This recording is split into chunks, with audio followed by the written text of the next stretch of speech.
starting. Hey, I think we're live. Yes. We are.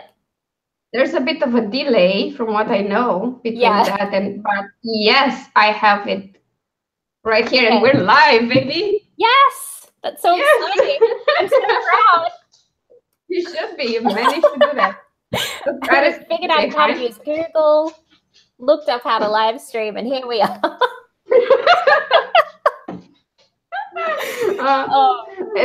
I mean, like, I did that before. Like, I didn't know what to do, how to do something, and I Google it. And then when I read the instruction, I'm like, Jesus freaking Christ, this was so easy.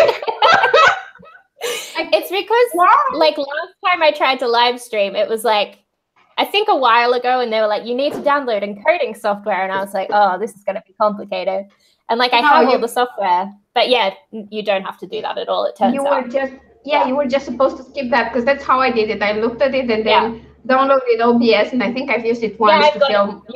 To film a video. I accidentally used it once and like accidentally live streamed, but apart from that, no. And then while I was going insane with that, I just saw the events tab and went there and saw like, oh, just the quick Google Hangout thing. Yeah. Great. Yeah. Awesome. Well, I figured it out eventually. So yeah. Anyway, we're here for the crazy live stream chat descent into madness. I've forgotten what this is called already. It's fine. As long as you use the words crazy or mad, people would get the idea. Yeah. Hi guys. So Jasmine is still awake at 3 a.m. Thank you for that. Oh wow.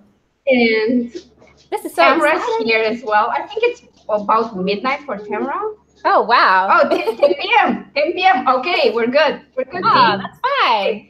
And hi, Sarah. Welcome. Oh, well, it's 9 a.m. for her, so you get no sympathy from me. You do from me, though. 9 a.m. is super early. I regularly wake up at... oh, she says she can only see me. Oh, okay. Well, I'll check it. It's showing up on me, but I don't know. No, definitely it's just me. Yeah, that's weird. Okay. I don't know why. Can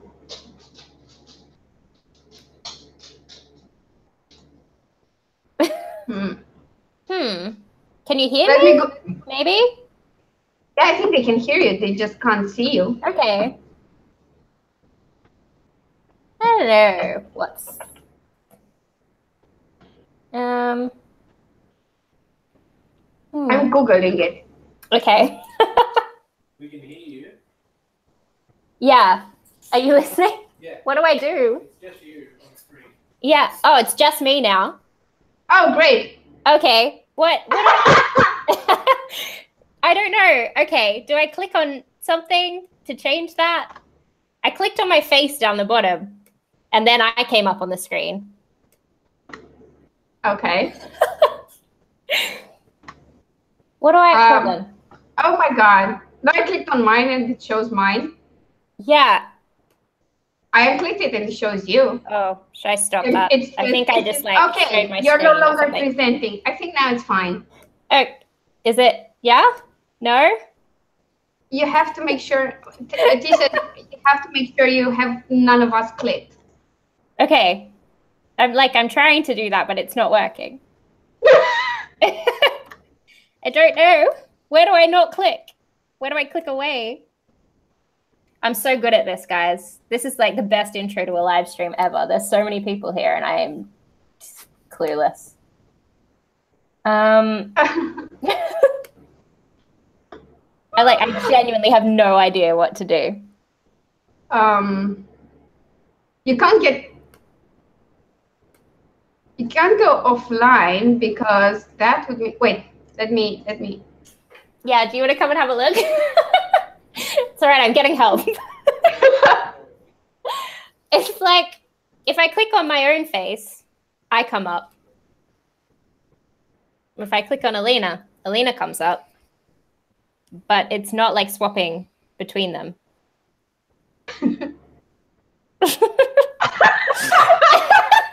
I don't know. I got no idea. We're sorry for the intense giggling, but now Now it says you're presenting to everyone. Now you're not presenting anymore. Oh, I'm not? Nope. Might be something that has to do with the control room, but wait. Oh. Yeah? Wait. You got something? I had something clicked on that said hide participants. Oh, yeah. And now it says I'm presenting to everyone. No, I don't. Yeah, that's what I'm doing apparently as well. I've got no clue. I mean, I could just click back and forth between our faces all night, like. Or we could just restart the stream and everybody will hate us because it will be a new one. Oh, yeah. Should I do that?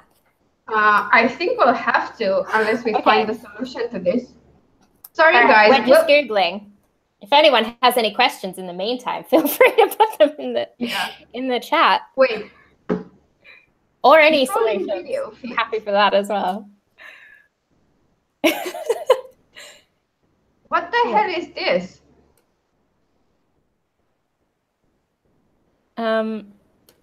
What's what?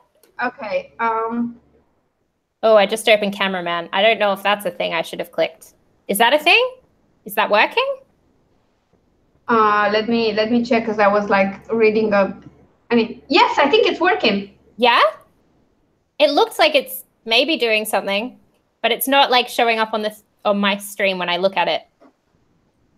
No, it still shows you as presenting, so. Okay. Well, should I stop presenting? Yeah. Okay. Is that working? I have no freaking clue right now. But that bit. Oh. Claire. I don't know. We could just go on the stream again and it will be a completely different video than this one. Yeah, that might be a good idea. I just read Jasmine's comment, only Claire. It's very true. Only Claire. Someone says it's working. Oh, I think it's working, babe. Yep. Did I fix it?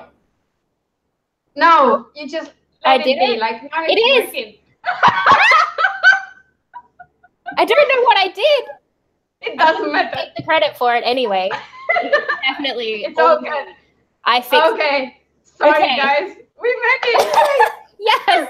All right. And thanks for your help, Lico. And if anybody was wondering why we call this Descent into Madness, this is why. Oh, God. I'm glad that you're being entertained, Sarah, by me having no clue what's going on. That wasn't orientation, but...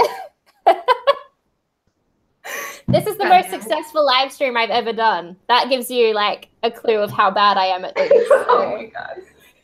Oh, man. Oh, Jesus freaking Christ. Okay.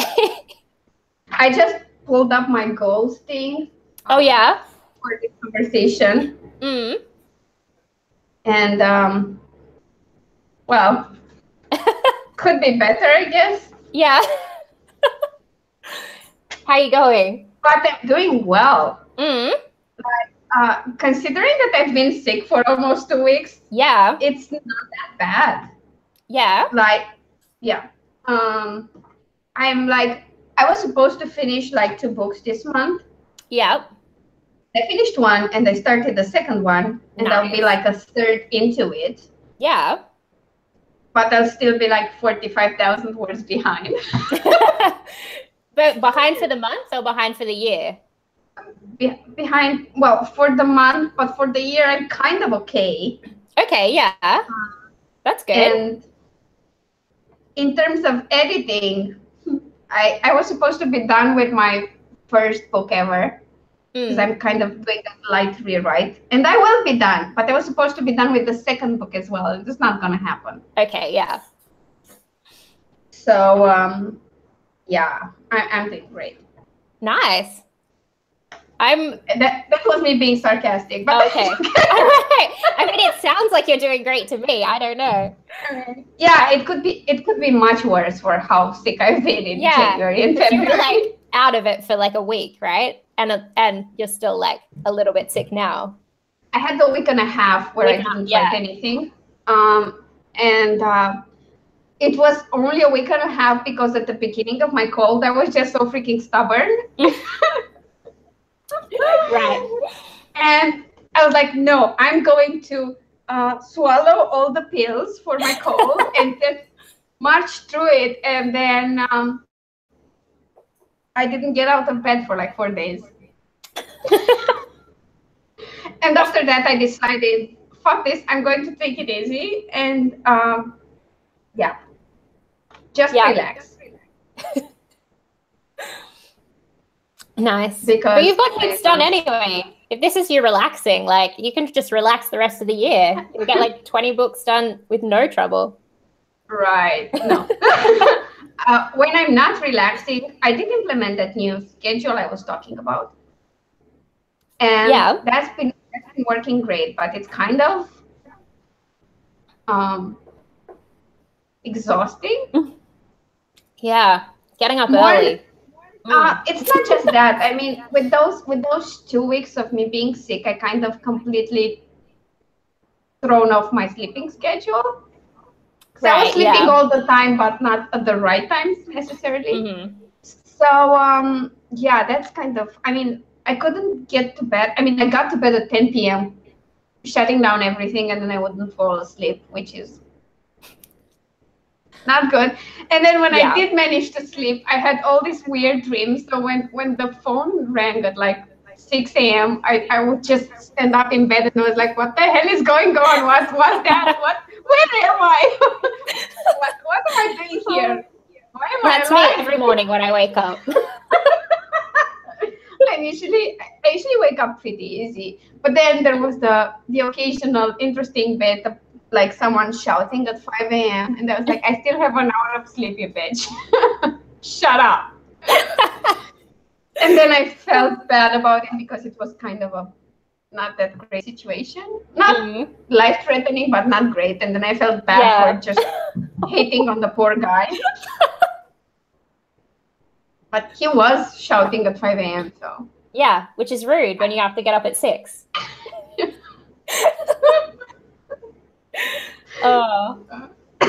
So yeah, how are you doing? Because I know you finished one of the books. I finished 2 now. I meant this week. Oh yeah.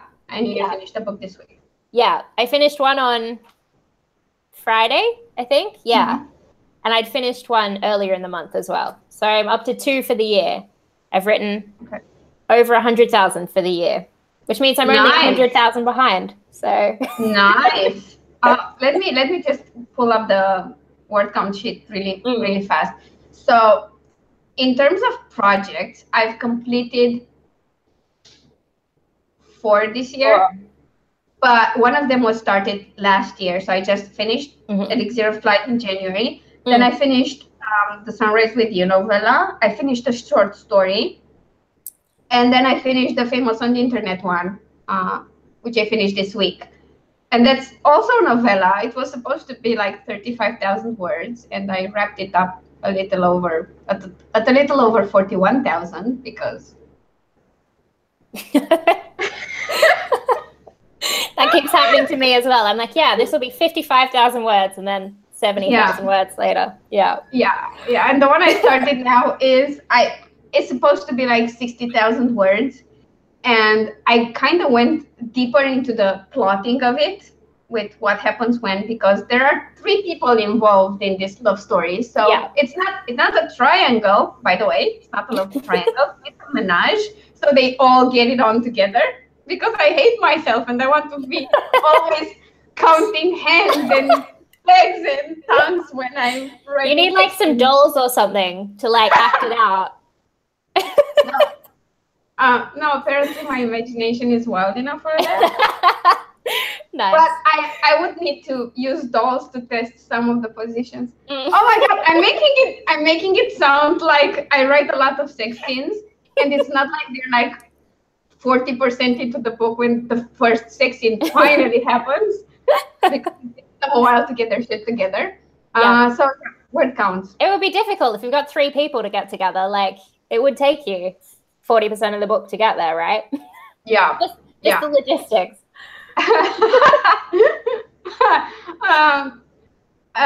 Just checking now. At the end of the month, I think I'll be at around 100,000 words. I'm not sure about there. I already have like 45,000 plus this month, and I still have 3 days. So it will be like 60,000 this month. And last month, I don't know how much I actually wrote. I think it was about 40,000, might be more. Yeah, I thought you got, for some reason, I thought you got like 50. I think 50 so. Something. That's how I remember it, because I wrote about like 20,000 on the Elixir of Flight one. I wrote another 25,000 plus on the Sunrise novella. And then there's the short story that's like 10, 15K. No, 10K. Short. So, yeah, 10K. 10K is short for me, okay? 10K is very short for me. So that would mean like 55,000, give or take. Yeah. About 50,000 and about another 60,000 this month, which makes me 90,000. Yeah. I'm 100,000 behind. Oh, good. It's fine. The thing is, like, I planned for 100K a month, but the actual drafting schedule of the actual books is not that specific. I had less words in January, and I had like 90,000 planned for February. So at this point, at the end of the month, I'll be only 45,000 words behind. And I think I will be catching up in like June. Yeah, right. May or June. Yeah. But in terms of actual publishing, I'm pretty much where I'm supposed to be. Yeah. I haven't published anything yet. Tomorrow, maybe. Yeah. No, I published one at the end of January, and that was Elixir of Flight. And then I had the Sunrise with You novella around Valentine's. And the short story, I didn't publish it when it was ready because it was part of this massive giveaway. And I published it afterwards. And that was the funniest thing in the freaking world, because I just put it on Amazon at 99 cents. And I said, I'm not going to promote this because it's been free for a week. Nobody cares. And then I look, and it's number 3 in the LGBT short stories bestseller top. And I wait a little more, and it gets to number 1. And I'm like, I didn't have the badge. I'm not even sure they're still giving that badge, because I've seen books. Yeah, I've seen books at number 1 for like 2 days, and they're like 34 overall in Amazon, and I didn't see the badge. I have to check it. But for the category I was in, they definitely don't give the badge anymore. But that one wasn't it. I mean, it wasn't the most competitive of categories. I'll tell you that it wasn't. But it was still a huge thing for a of course. Sorry, I didn't promote. Sarah, we're both full-time authors. Claire's been doing it for longer than I have, and hopefully I can still keep it up. Same. We'll see. If the book sales help us, then they should, if we manage to publish all the books we've planned this year. But well, we'll see how that goes. So yeah, that was super funny, because for Sunrise with You, I was too sick to promote my stupid release. I managed to send out the newsletter, but that's it. Oh, well, that's fine. That's the biggest thing.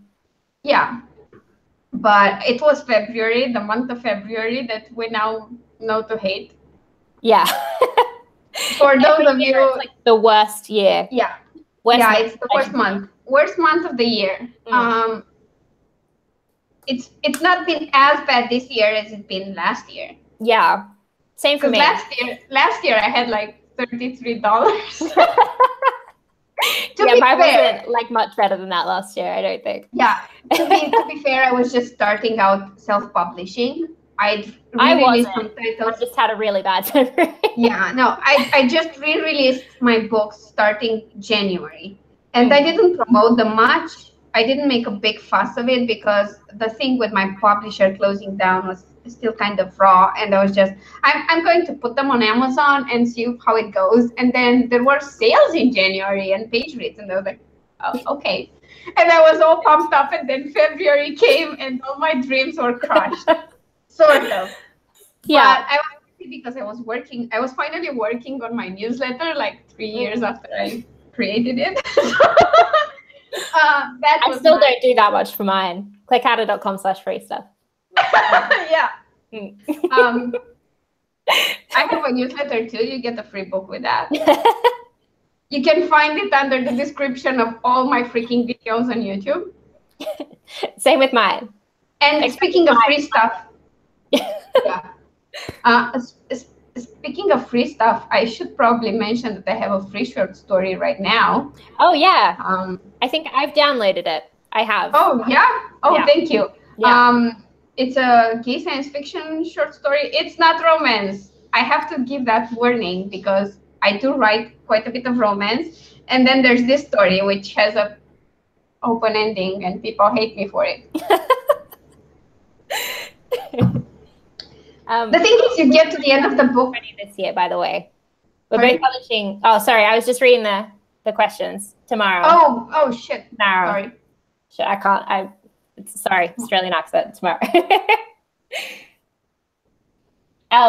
Yeah.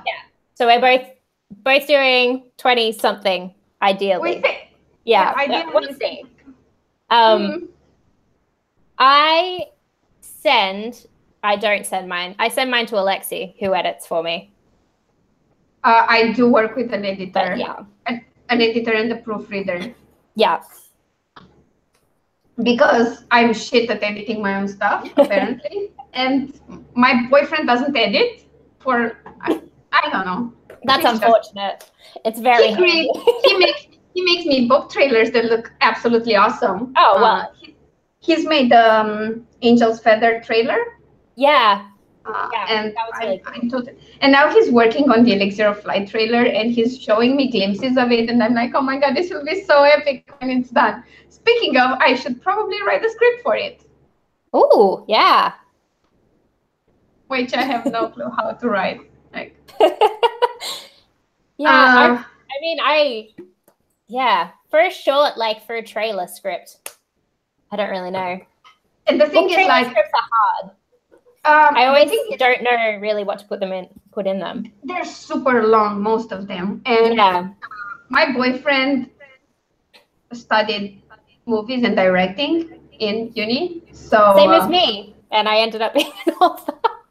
He actually kind of loves it, but he does it completely different things now. And the thing is, when he saw book trailers first, it was like, what the hell is this? It's just text and the cover, and they're really freaking long.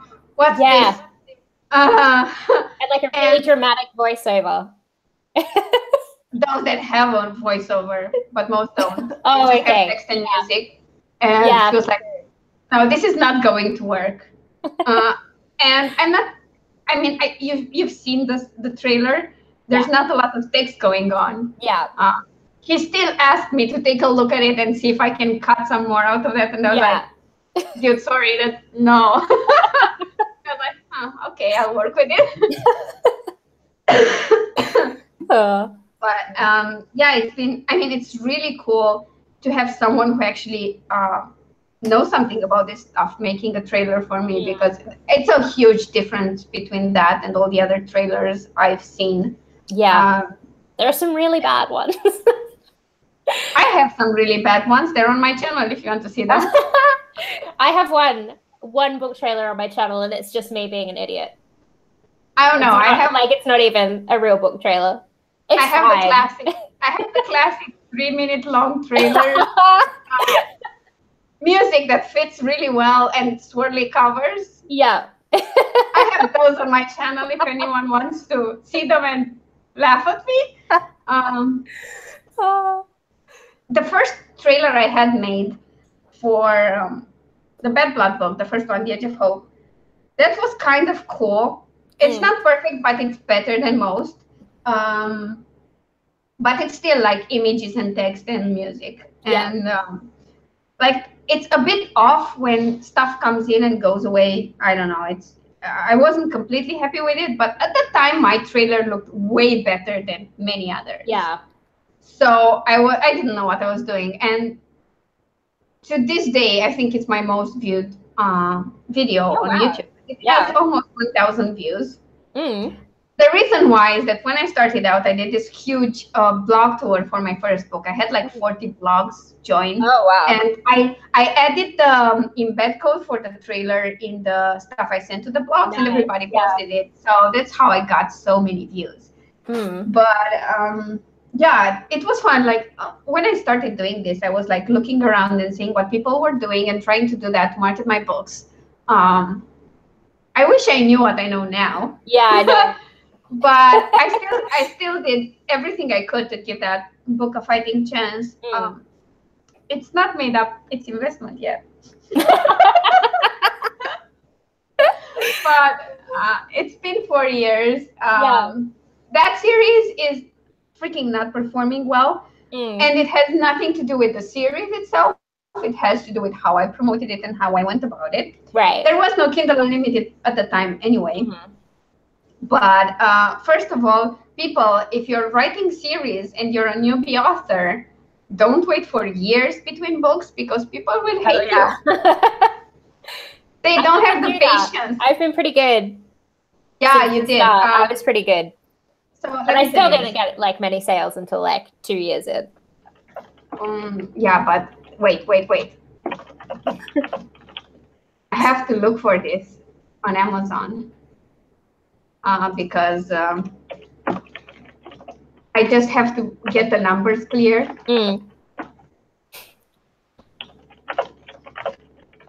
Because this is shameful. So my first book was published on April 3rd, 2014. Okay? Yeah. The second book was published a year and a half later.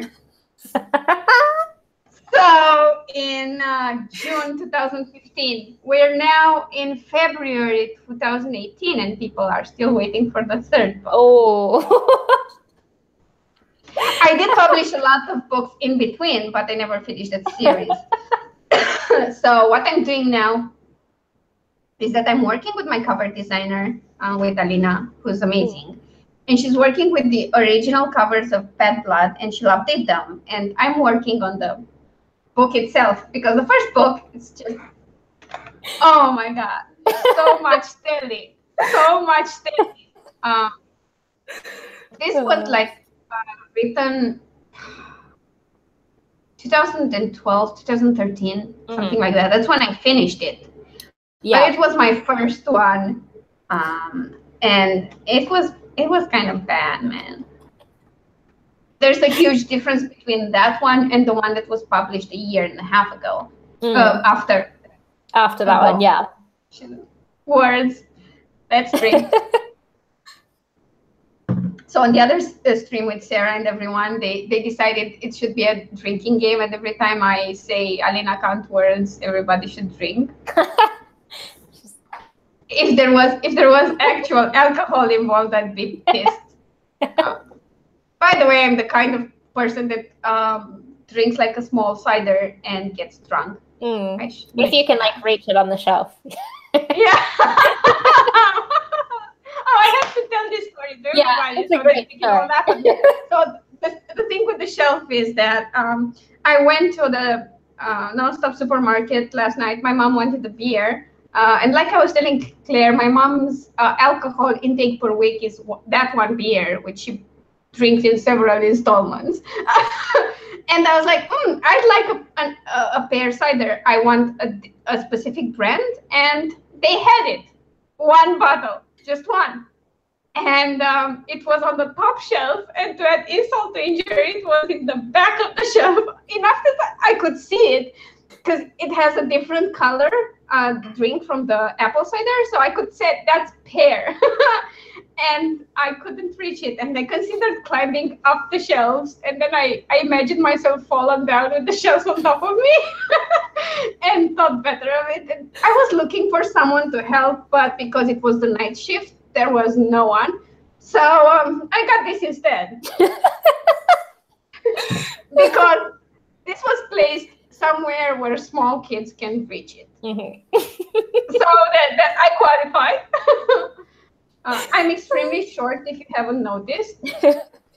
I'm 5 foot nothing, so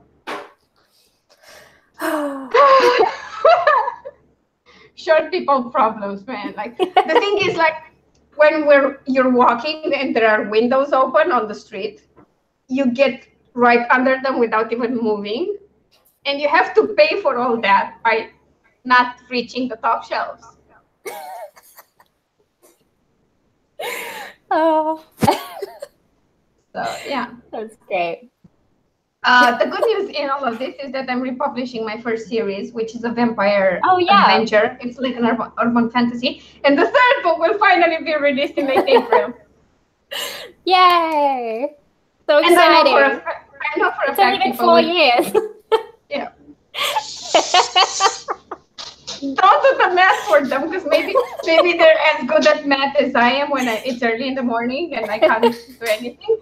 So maybe they don't figure out it's been 4 years. I mean, like 4 years is good. Like it could be way worse. It could be like 20. Yeah. I mean, like in Berserk, the characters got on a boat in one of the mangas and they stay on that boat for like 10 years. So. Oh man. So it could be worse. I'm not doing that again, but yeah.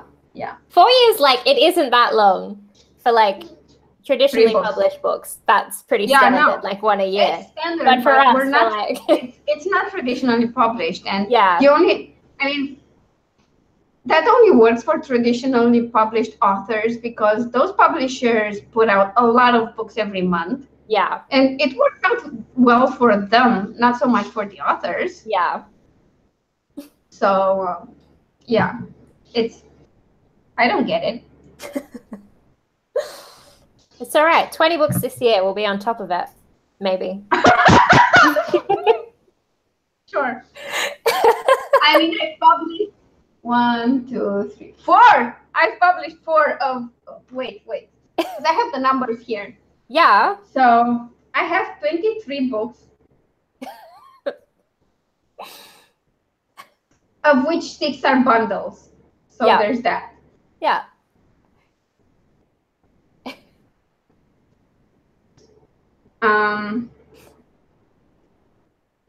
I'm sad now.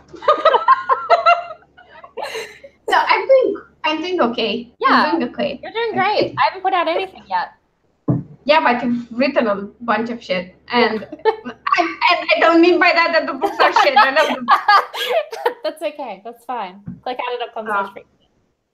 Yeah, you should definitely go there. So at this point, I've read 3 of her books, and I've started with the Charlie Davis mysteries. No, I'm lying. I read 4 of her books. I started with Live and Let Bondi. I love that. And then I moved to the Charlie Davis mysteries. I had the first one downloaded, the free one. I read that, then bought the subsequent 2. I think I bought the collection of the first 3. I finished all those, and then I was like, Alina is on a book ban because she bought too many books and she hasn't finished them yet. And then I got a nice gift card from Amazon for my affiliate stuff that I put on the Amazon Books blog, and I bought the next 3 books.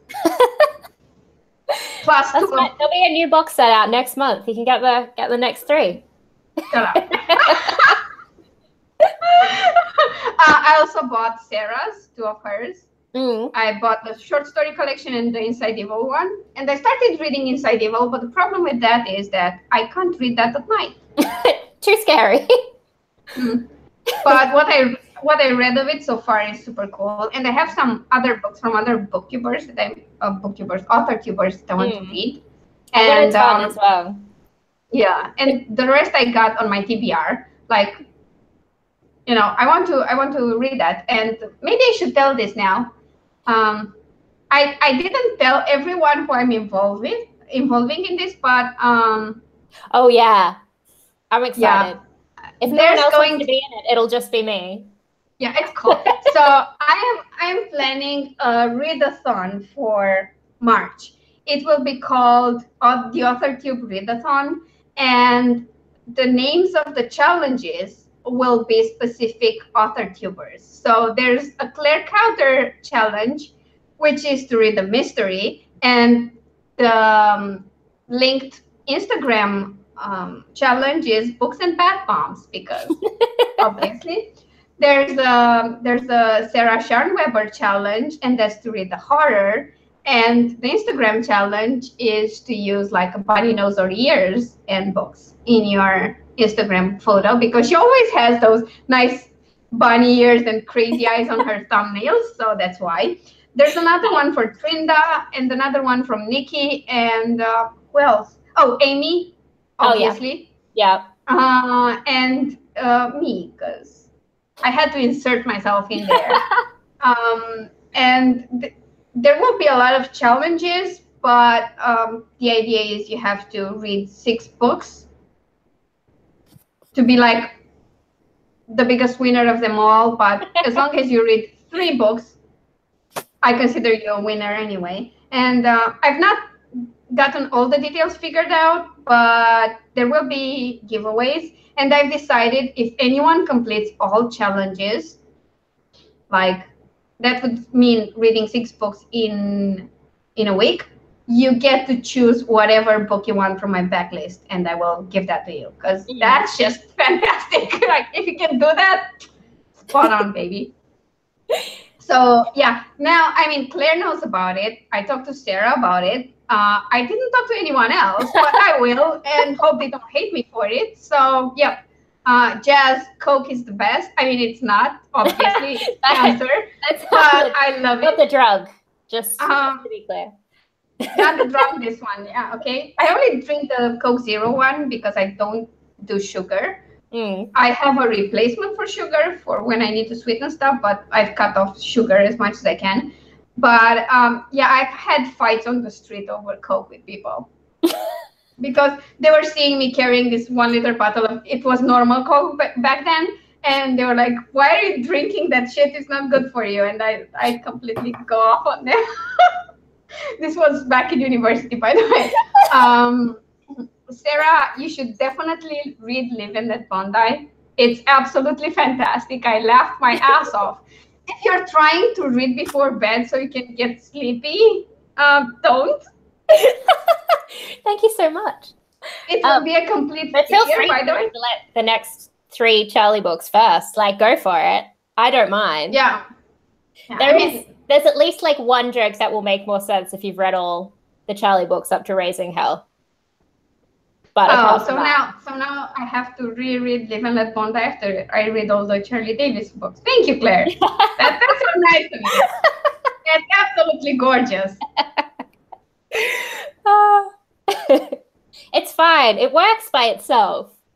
But there's it's okay. One day I will write this series that you'll get addicted to, and I promise I'll write like 20 books in that series just to pay back all these great gestures you're making right now.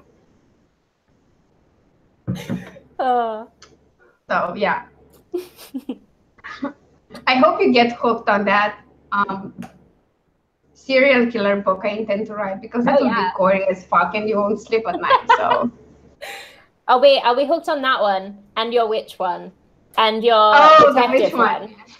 Oh God! Yeah, I've got like all your future ones. I've got like my TBR stack of books you haven't written yet is so high. Sarah, I read the 3 Charlie Davis books. The first 3, I read them in the week where I was sick, because that's all I could do. So I just breezed through them, and now it's kind of frustrating that I can't just spend a few days reading, because I need money to pay bills and eat and buy food for the doggy. Right? Because my dog is a spoiled brat. Oh my God. And it's not just me who spoils him, it's my mom too. So in the morning, he doesn't just eat his kibble. You have to put a special, not special, you have to put yogurt on top of that. And when my mom has her coffee, mom takes coffee with cream, so he has to get a bit of the cream, and he has to get a bit of what we eat at the end. He's crazy about carrots and celery root. Oh, wow. And apples.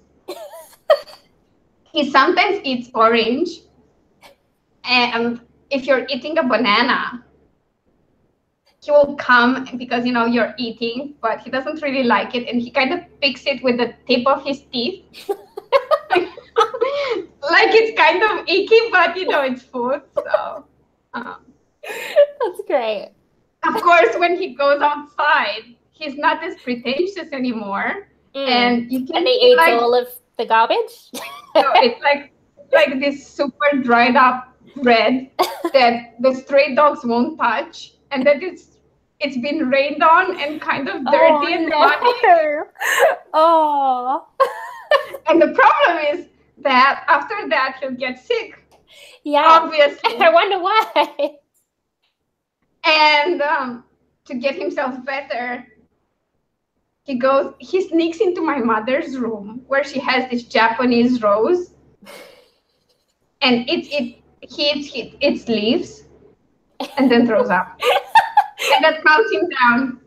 But only the Japanese rose leaves help. Like there are other flowers there, but he won't touch them. Just that. And my mom was like super upset with him, and then she comes one day and says like, where he eats the leaves on that side, yeah, it's growing up nicely. I'm not mad anymore. So next time he gets sick, you've just got to do the other side, and then it'll, yeah. But he's impossible. I mean, he doesn't do it when she's there or watching him. He finds a moment when she's either asleep or not in the room, and he just sneaks in and eats all the leaves, and you can see him. I mean, you can catch him because there are bits of leaves fallen all over. He's got some just like left on his chin. No. You just have to go to the scene of the crime and investigate the case. Alice has been around and eating the stupid leaves. Yeah, it's fun. It's really fun. His stomach is kind of sensitive, so he has this special sensitive stomach food, which is like premium food and costs a lot, but that's not as good as the dirty bread from outside. Obviously. Ground bread from the rain, all soaked up. Oh, beautiful. God. Yeah. Sarah, I totally agree. They really made everything way better while I was sick. And this is like the first month where I'm not like on top of my reading goal. I'm well over it. Because I read like free stuff. If you want to pick up some. Yep. Definitely go there. I've only plugged it 3 times so far. It's not even. Yeah. Also, don't forget Craving Stains is free until end of day. Oh, Monday, yeah. So you should go get that. And I was saying stuff. Oh yeah, I read about 8 or 9 books already. Nice. This month. Yeah. It was like 6 or 7. Mm. So I think I've caught up with what I didn't read in January because I didn't have a tablet. Oh yeah, yeah. Because you don't have a backlit Kindle. Yeah, right? I didn't have it. So then I had to wait for my new tablet, which is absolutely awesome, by the way. I absolutely adore it. It's the greatest. It's a Kindle Fire. Mm-hmm. If anyone's interested. And I love it so much because it does everything I want, and it's been pretty cheap. Yeah. Did you have to pick it up from the special post office? No, because I've ordered in the UK nice. side of Amazon. But I could. The thing is, nobody delivered here. Yeah. None of the Amazon sites in Europe. So I had it delivered to a friend, who then delivered it here. Nice. So that was nice. Jasmine, 13 books in 2 months is not bad at all. So yeah. And T, like, I read before bed and I listen to audiobooks when I walk the dog, which means my reading time kind of sometimes goes down in winter because I can't take long walks when it's this cold. It's been wet a lot outside, like muddy and rainy, and slush. But I do read before bed every night. And now that I actually have free weekends, I hear angels singing. I'm so proud. Yeah, because I have the weekends free, I read during the weekends. So that works out great for me. I usually have weekends free as well, but this weekend I wrote 8,000 I know. words. I know. You did like I say awesome weekend, but you know. Yeah, Thursday, I know. Friday for my weekend. Yeah. That's a weekend. It doesn't matter. Yeah. It just happens that mine is Saturday and Sunday because it works out like that. But yeah. Also, not only did I get weekends free, now I have this little thing I do on Sundays where I fill up my bathtub and throw in a bath bomb. I'm so excited. I'm so proud of you. Not from Lush, because I have no Lush around here. That's fine. It's still a bath bomb. I'll forgive you. Yeah. The thing is, I got this ones in Bucharest when I went to meet Alina, my cover designer. Yeah. And I had one for last Sunday, and I have one for this Sunday. And now I have to figure out where I get more bath bombs around here. Life is complicated. Life is so complicated. Question. I have like 50 sitting over in a basket over there. Shut up. You're insane. No, but I'm really proud because before this, like my hair is a bit high maintenance because it's kind of long and it's relatively thick and there's a lot of it. So a while back, I started doing this handmade mask. Oh yeah. You're super fancy. It's not that fancy. I just throw in. It sounds some fancy oil. to me because it seems like it's a lot of effort. A bit. I mean, yeah. the biggest part of it is that you have to wait for like 2 hours, 3 hours before you wash your hair. But yeah, you just have your hair in a bun. It's really not that much effort. I go about my day. But the thing is, like, it used to be such a chore to fit that in. So there was no time for, lavish baths. I just take a quick shower. And by quick, I don't mean what you write about. I mean actually quick, like under 5 minutes. A quick 20-minute shower, that's a normal thing, right? But the only times I do a 20-minute shower is when I also wash my hair. Yeah. And I'm tired.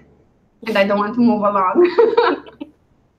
Otherwise, even that takes 15 minutes tops. And if you're wondering, that's not because I'm this cool person. It's because I'm lazy as fuck. And when I was in high school, I had a really busy schedule. So I had to make sure things like a shower didn't take long. So I perfected the 5-minute shower when I was in high school. And that helped a lot. So yeah. And it's so nice to know you have a weekend where, I mean, it's not work free because I do the live streams on the weekend. And I edit my writing vlog. Which takes a bit of time. Yeah. I did that on Sundays. Like the vlog ones always take so much longer. Because there's so many clips. Yeah, exactly. But I do take this time to just pamper myself and relax, and it's helped a lot. It's helped my productivity like 10 million times. It just spiked up, and that's great. Hi.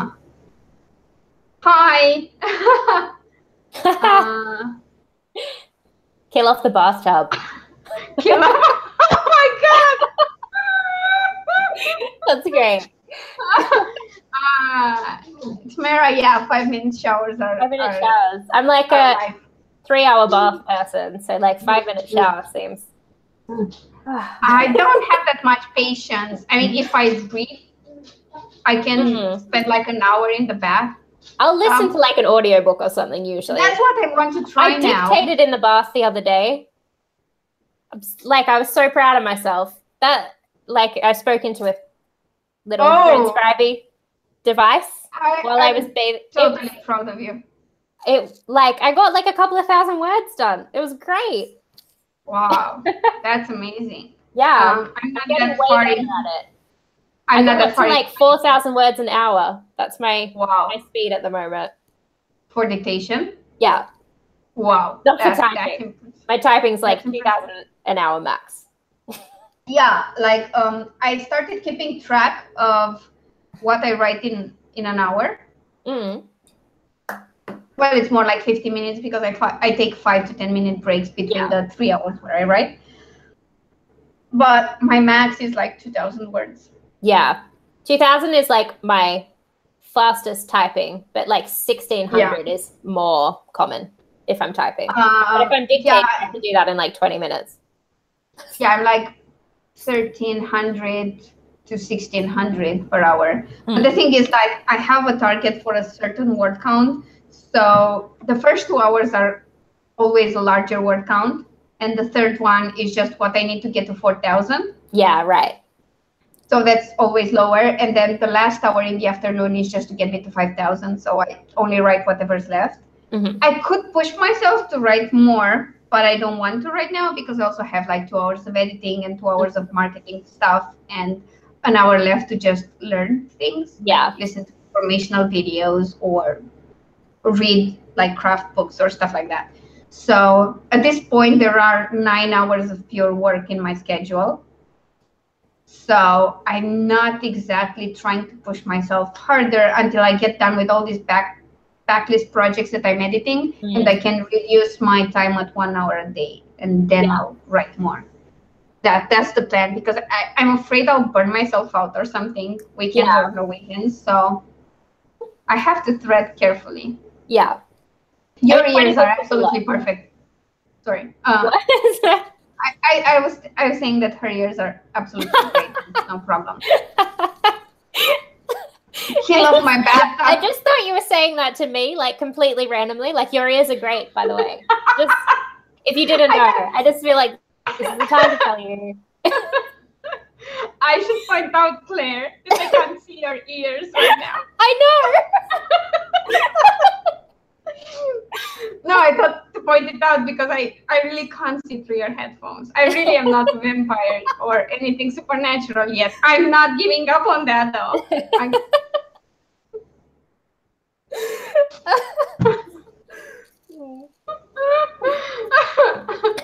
Yeah, I should mention when I stop talking to you and stop answering chat comments so that we can avoid this one. But if I do that, then there's less insane giggling. So, yeah, no. Yeah, well. It's fine. We're fine. It's fine. Oh, that was part of the drinking game too. Whenever we said it's fine, we were supposed to drink. Oh, yeah. That we'd just be drinking constantly then. It's fine. Everything's fine. We're all fine. We'll be fine. Yeah. No one panic. Everything's fine. By the way, so far we've said it less than we did last time. Oh, yeah. I think it's sunk in sometime between last stream and this stream that we're doing this. And yeah. Well, we're going okay so far. You're up to like 4 books. I'm on 2. That's fine. God damn it, yeah. No, I'm 3 books in. Mm. The 4th will be next though, right? Yeah, right. Sure. Mm. Yeah. The 4th one will be in March. Mm-hmm. And there will be, I mean, depending on when that comes out, there will be a bundle for this series because this is book 3. So I'm going to bundle the first 3 books. That's great. I decided I'm going to take a chance on going wide.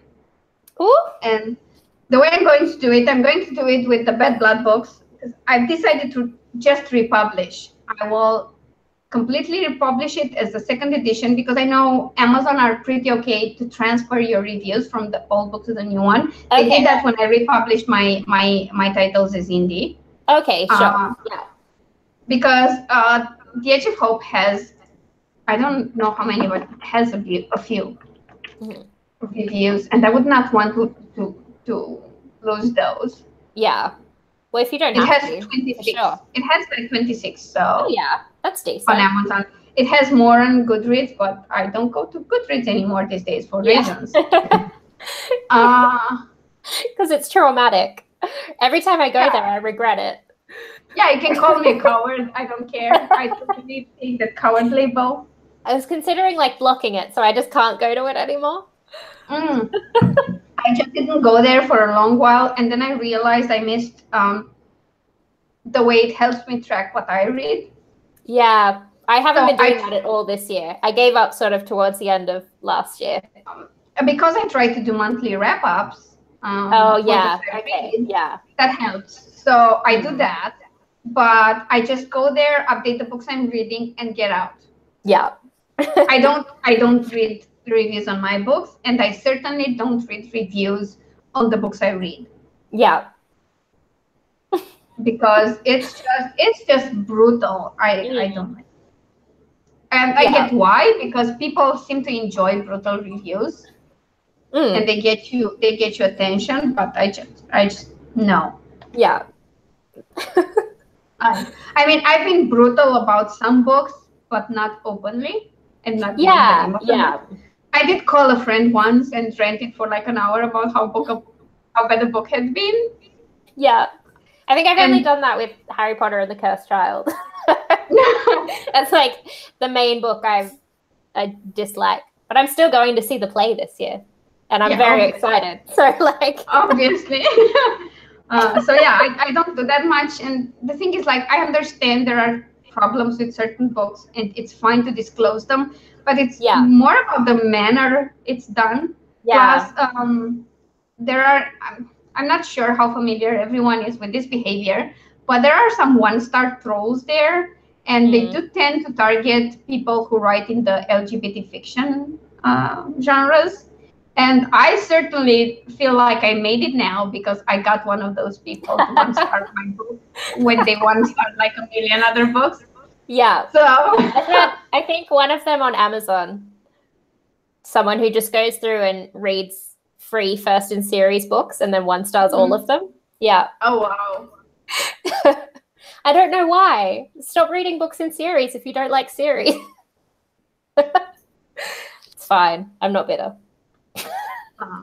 There's been this, in the author community, there's always drama. And I think I stepped on some toes again. God damn it.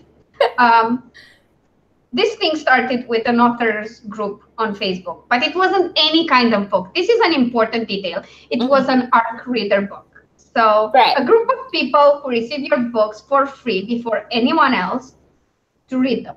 Yeah. This person had a problem with cliffhangers. Okay. Like hated them on principle. And the author posted something in that group saying, look, if you don't like cliffhangers, maybe this is not the group for you. And this turned into a huge drama. And I've seen a reader going off on this writer and saying, how can you post that in a fan group on Facebook? And I commented and I said, from what I know, it was an ARC reader group. Yeah. That's different. Yeah. It's people you give your books to for them to review. If someone hates them on principle, I wouldn't want them in my ARC group either. Yeah. It's different. Yeah, it's like if someone's giving you a warning about something you might not like, then why would you be upset about that? I don't know. Yeah. Because, I mean, being in an art club, that takes determination and passion for an author's work to just want to review all their books. So yeah, like I think I didn't make any friends by commenting that because nobody answered that comment or had any reaction to it. That's fine. I just don't comment on things when I'm annoyed by them. I commented on that. Yeah, I talked about this before. I had people comment on a thread that was about me without knowing it was about me and without having any details about what actually happened, and they were calling me a horrible human being. So when I see behavior like that towards other authors and I know details, I will comment. Yeah. I usually don't have a clue what's going on there because I just things just go over my head. So most of the drama I miss Yeah. Because I go to groups on Facebook and I don't see it on my timeline, but this just happened and I saw it because it was so popular. Both posts were so popular, the one from the author mentioning this and the one from this book reviewer. Well, it's not a book reviewer, it's actually a reader. Yeah. It was so popular that Facebook kept throwing them at me. Yeah. So I read them. And I just, I felt like, you know what, you can have an opinion, that's fine, but at least give all the details. And don't just pile on an author and say stuff when you're discussing things that didn't happen. Yeah. But, Oh, well. So avoid Facebook and Goodreads. Yeah. But the thing is, like, a year ago, I thought really awful things happened in the author community. And then I discovered makeup tutorials and the beauty community. And I was like, we're babies. We're freaking babies. The hate comments on those videos. Oh my freaking God. Like, I was like, the author community is the best ever. Yeah. Like, and I actually believe that, like, beyond the whole sarcasm that comes with my personality, I do think that it's a lovely community. Like, the more you explore, the more you learn, the more great people you find. Yeah, everyone's so willing to help. Well, not everyone, but like 99% of people. Yeah. Yeah, a lot of people are just willing to help and share knowledge and whatever. And I find that those who are reluctant to share and help are those who did it and got backlash for it. Right, yeah. But pretty much people are open, and as long as you network a bit, you're going to have a swell time. Pretty much. Make some friends. Like us. Yeah, we are a much smaller community on YouTube, not so much on other social media like Facebook. There are way more authors on Facebook and Twitter, and that's a larger community. But on AuthorTube, I agree, it's kind of small. It's hard to find people to follow. And of the larger channels, I feel like some channels deserve a lot more followers and attention because they know what they're saying. Yeah. I'm still surprised the Creative Pen channel isn't like completely blown up. Oh, yeah. It doesn't have... Because... I guess, I don't know. People who know the podcast probably listen to the podcast like on their phone or whatever, rather than watching it on YouTube. I don't know. Maybe, but I still... She's only really started vlogging recently. I think it'll go up now that she's doing more like vlogging. Yeah, but she's put all the videos there. She put all podcasts too. And yeah. If you go through them, you realize she's been doing this for a while, but a long time. Yeah, we do know everybody, Jasmine. You get to the point where you know people, you run into them in all the circles, which is a good thing. But it has a bit of that small town feeling. Yeah. Where you can say hello to everybody and they'll say hello back. Although it's people you've never met for real. So it's a really nice feeling. I love it. I really do enjoy it a lot. So yeah. God damn it. Yeah, I should close this. Wait, I just want to close this and stop looking at it because I keep feeling glances at it and get scared and slightly panicky. Hey, baby. Yeah, I think the Creative Pen website probably gets like a ton of. Oh yeah, it gets a lot of traffic.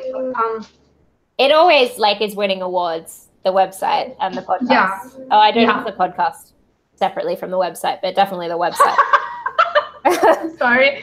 Oh, Jazz, you're the sweetest. I love you. Just to be fair, my mom knows about all my live streams and all the people I hang out with online. She doesn't know them by name because she's terrible with names. I still speak of people I met in secondary school and mention them by name, and she's like, "Who's that?" And when I tell her, she's like, "Oh, yeah, okay, thanks."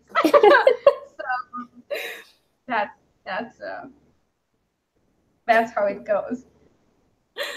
But I'm really thankful for this, because otherwise, I mean, my boyfriend is also sort of into storytelling, but not necessarily a writer. So unless this community existed and internet existed, I think I'd feel way more alienated than I am. Yeah, for sure. I wouldn't have people to discuss this with. Yeah. But yeah, it's really cool. Plus, I get to send newsletters to people in Australia telling them about how heavy the snow is falling. Yeah. And they're like, I live near the beach, it's hot here. I'm the person who's like sending the emails to everybody who's in like the Northern Hemisphere, being like, yeah, it's so hot here. Oh, God. I'll have to head down to the beach today.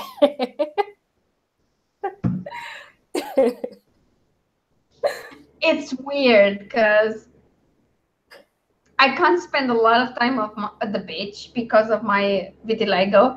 This gets burned easy. And if I go, I love the beach, by the way, which is sad. But if I go to the beach, I'm like doused in sunscreen. But the 50. Yeah, right. 50 plus one. Yeah. And I will be under an umbrella and reading probably. And that's what I love about the beach. Being there, hanging out with people, reading under the umbrella and swimming in the sea. Or ocean for, people like you. We only have a small sea here, so oh well.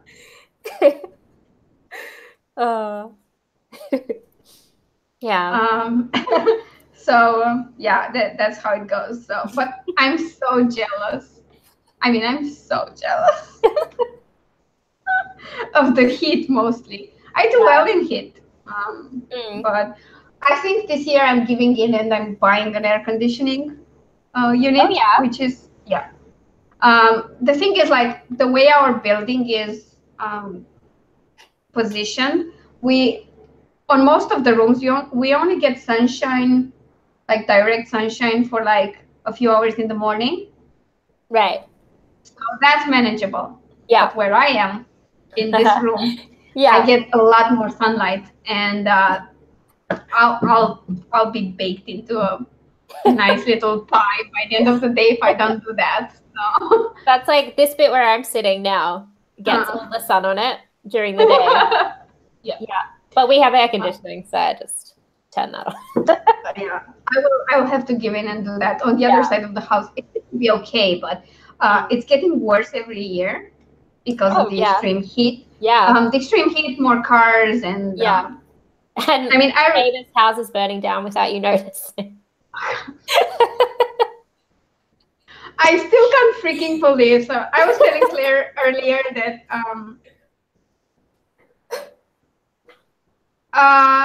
yes, I will ask Claire to add the newsletter link in the description. I will. It's on my videos. It's on all of them, by the way. If you can't wait until then, because I know it's kind of late, it's on all my videos description. There's a link to subscribe to my newsletter, and you'll just to plug myself a little more, if you subscribe to my newsletter, you get a free short story. It's a gay military romance. It's called Mission Protect the Accent. It's lovely because I'm biased. I'm trying to add it now, so if I have a weird concentration face on, that's fine. Okay. Do you want me to give you the link? Yes, please. Just a second. Let me go to my videos. That would help. Yeah. That's what I was gonna do. Yeah, because I can just click a button here and go straight to it. So 1 second.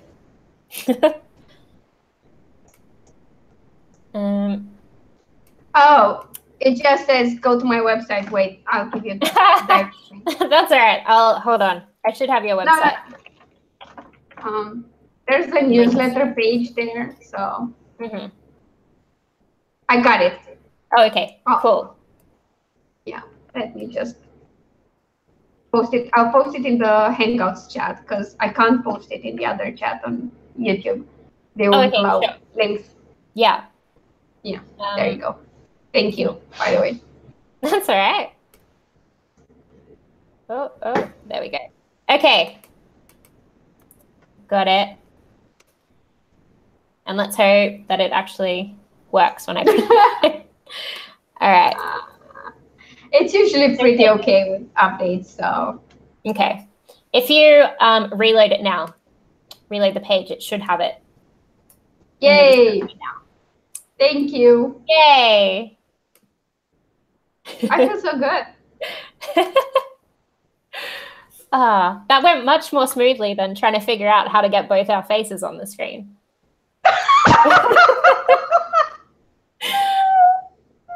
Yeah, that's because we both updated video descriptions before. Well, this has never happened and I had no clue what was going on. I'm still not sure how you fixed it, but goddamn it worked.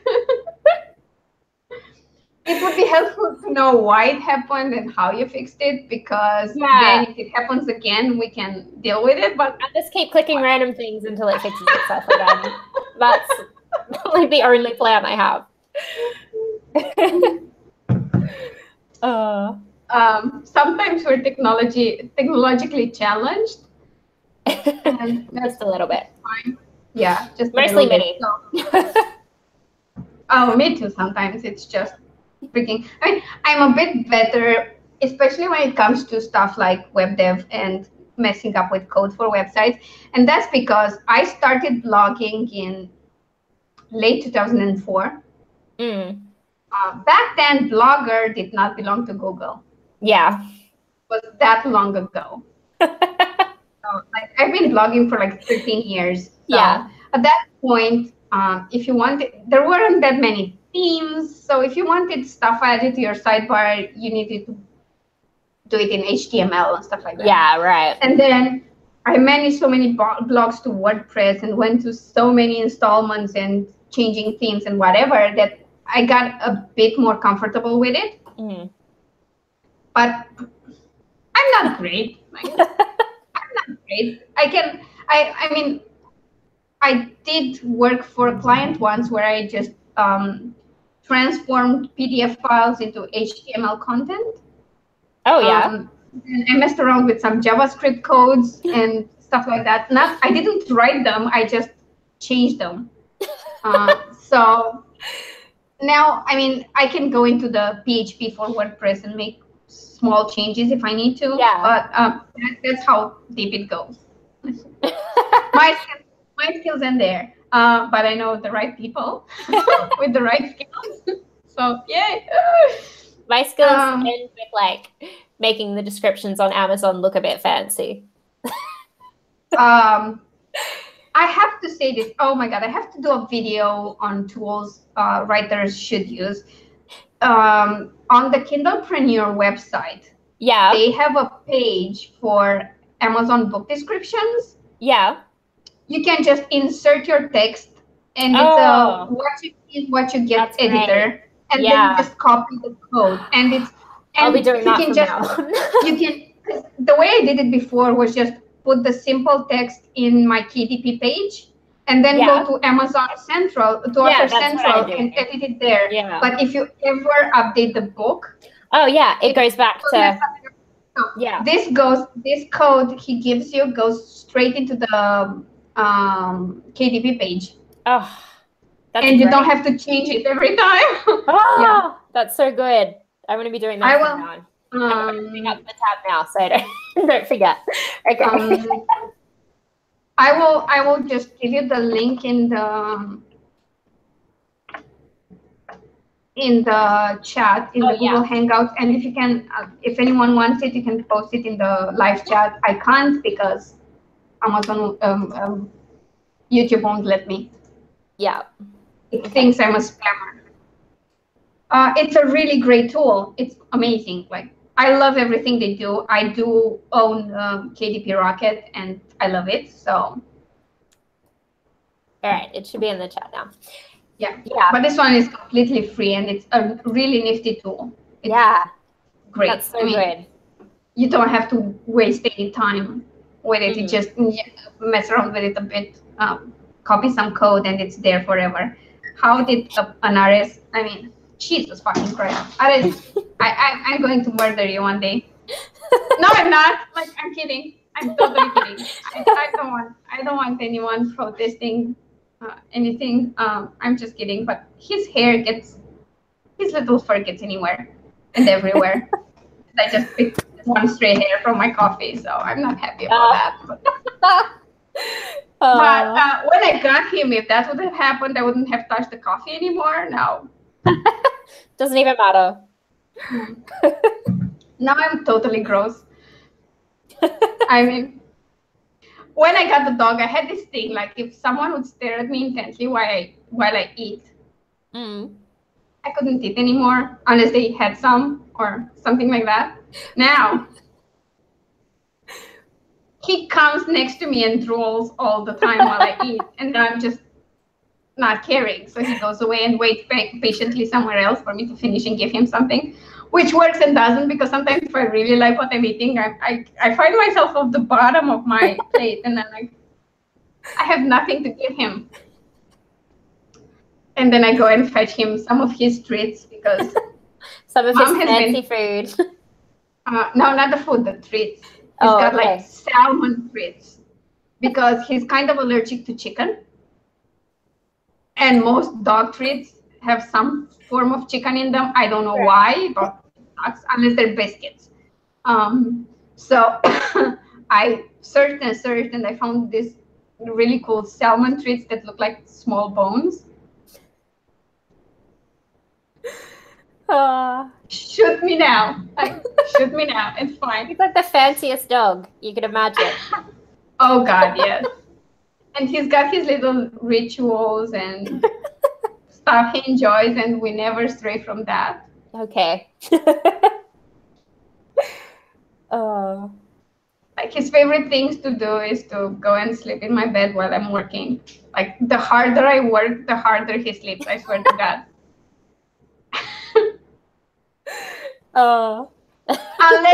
Unless it's my morning writing, because when I write in the morning, whenever I move, he comes to me and like, okay, is it time to let me out of the room now? Welcome back. Yes. Yay, we have her here. So what gives an error. Does the link not work? I don't know. It's that's weird. The Kindlepreneur one. I'll try again. It works for me. Oh no, it says sorry. Yeah, the page doesn't seem like this. Try this one. Maybe this will.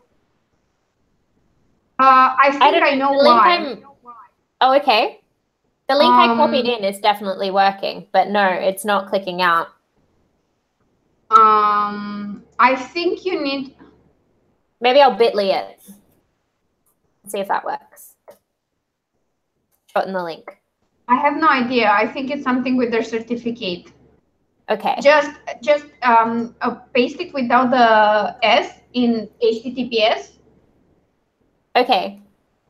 Hold on, 1 sec. That might work. If not. Okay. Maybe that will work. And if that doesn't work, yeah, no, that one worked. Okay, that's all right. Okay. I just shortened the link. Yay. Okay. It's for doing fancy book descriptions for Amazon, but without all the hassle. Yeah, it's to generate the description that's formatted as you want it, but put it right in the KDP page where you create the book, and not having to go through Author Central, which is great. It works great. But the problem with Author Central is if you go to the KDP page and update anything about the book, your entire formatting will go off. Yeah, that happens to me all the time. Yeah, it's annoying. Yeah. And since I discovered this, I'm like, ooh, yay.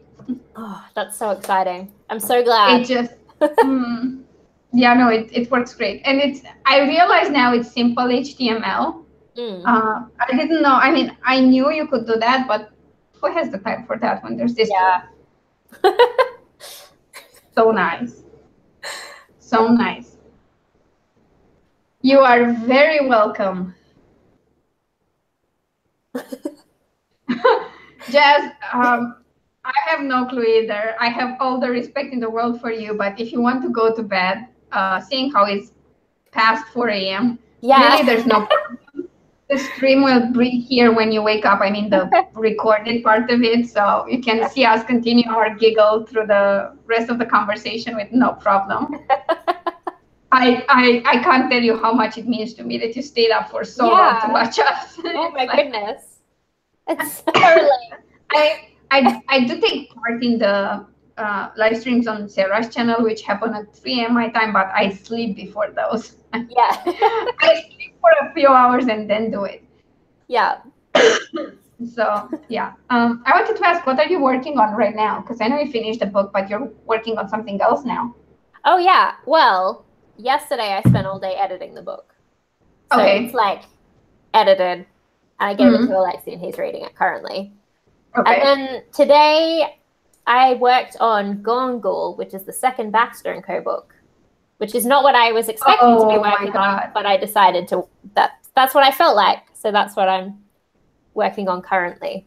I can't wait for that. I mean, I don't know what I'm waiting for most, like get to read more Charlie Davis books so that I can get my Adam fix. There is a lot more of him in the book I just finished writing. Just so you know. Just so you know, by the end of this series, these two don't end up together. I'm going to buy a plane ticket. I'm going to fly over, find you, and kill you. Just so we know. I remember saying that to an author friend. Her name is Anna Butler. She writes gay science fiction. It's not exactly romance. She has this series called Taking Shield, which is absolutely incredible. It's one of the best sci-fi series overall that I've read. And she's about to release the final book, which is book 5.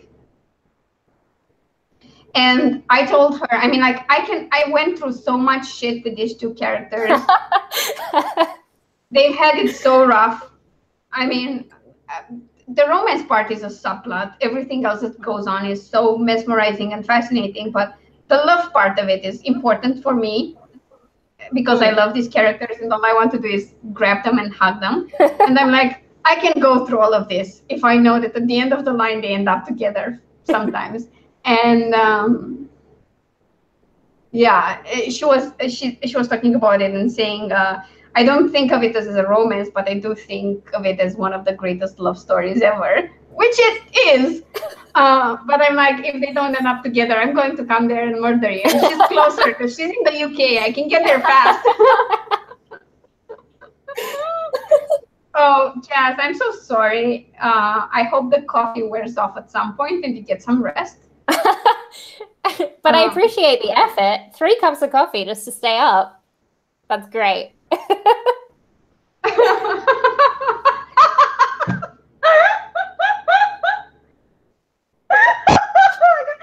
my God. Tamara, this is the best comment ever. So good. Oh God, you should write that. Yeah, that should be one of the books in your cozy series. Also, Claire's the one who dies, by the way, because I'm a selfish bitch. But then you'll never know what happens in the book series. So I know, but that's fiction. It's not real life. In real life, if you have the audacity to die before you finish that series, I will find a way to bring you back to life and murder you again.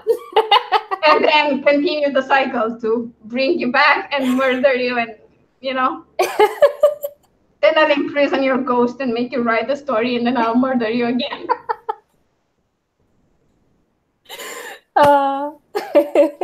If someone cuts out this part of the live stream, I will look very bad. just that video. I'll release it. I'll get rid of the rest of the live stream and just that. No, I have a better idea. You can make a compilation of me threatening to murder my dog, threatening to murder you, threatening to murder Anna Butler. And then just like cackling. Yeah. Oh my god. Oh god. So the next Befriend Coast series, book in the series. Yeah, I'm completely fucked in terms of TBRs right now. Like I hate you, but I love you at the same time. Yeah, no. Like I said, I'm working on the Menage story, which is a paranormal romance. It's my third werewolf book. Paranormal. I didn't know that. That's exciting. Yeah, it's the third book in the Tales of the Werewolf Tribes, and I think it has a title. Oh yeah. I think it might be Somewhere to Belong. Okay. Because the main issue the protagonist has, his name is Ryu, and he's the son of Shiki, who's the protagonist in the first book. Mm-hmm. His story is kind of complicated. He's been found in the dark forest of the Fey realm on Shiki's wedding to his former mates. Mm-hmm. And because the Fey didn't know what to do with them, they brought him to the wedding stuff, and he was adopted. And nobody knows exactly what he is. He is part Fey and part wolf, but there's something else about him other than Fey and wolf. Nobody can pinpoint it. Mm-hmm. So he doesn't really fit in anywhere, and they don't react well. Shiki is beta of a tribe. His father is alpha. I don't have an alpha versus omega universe, but I have alpha and beta roles, which are like the leadership of the tribe, just to make it absolutely clear for anyone looking for an Omegaverse story. I'm not writing that shit. Sorry. I don't, it's just, doesn't work for me. I can't. So it doesn't belong anywhere in any world. And just to make matters worse, he's into two guys and can't choose between them. One is Fey, one is werewolf. And he just feels he doesn't belong anywhere because he can't find his place. And he's supposed to take over as beta for the tribe, as Shiki's heir, and nobody's happy about that. So it's an interesting book to write, beyond the how many hands are there in this sex scene. It was supposed to be finished by the end of the month, but I've just started it on Friday. So okay. Okay. By the way, thanks again for singing praises to Scrivener. Because after talking to you, I actually took the plunge and downloaded the trial version, and then I don't think I got halfway through the trial before I bought it. Yeah. I don't think so. I just tried it for a week and I was like, I'm getting this. And I feel like it's helped my productivity a lot. I don't know why. I think it's just because I love it and I feel good writing in it. The word count thing is like, just gets me. I love it. Oh, yes. That, because I can seeing the bar go up. That's so motivating. That, and the fact that I know how many words there are in a chapter without having to select them.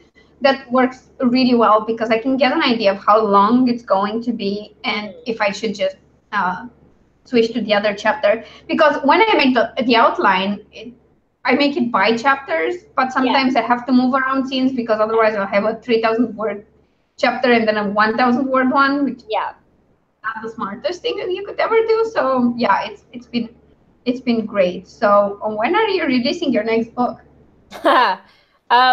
Well, the one that I have finished now, I'm hoping I'll publish it tomorrow. Oh, that is so cool. Yeah. Because it's Monday. We talked about Monday. Yeah.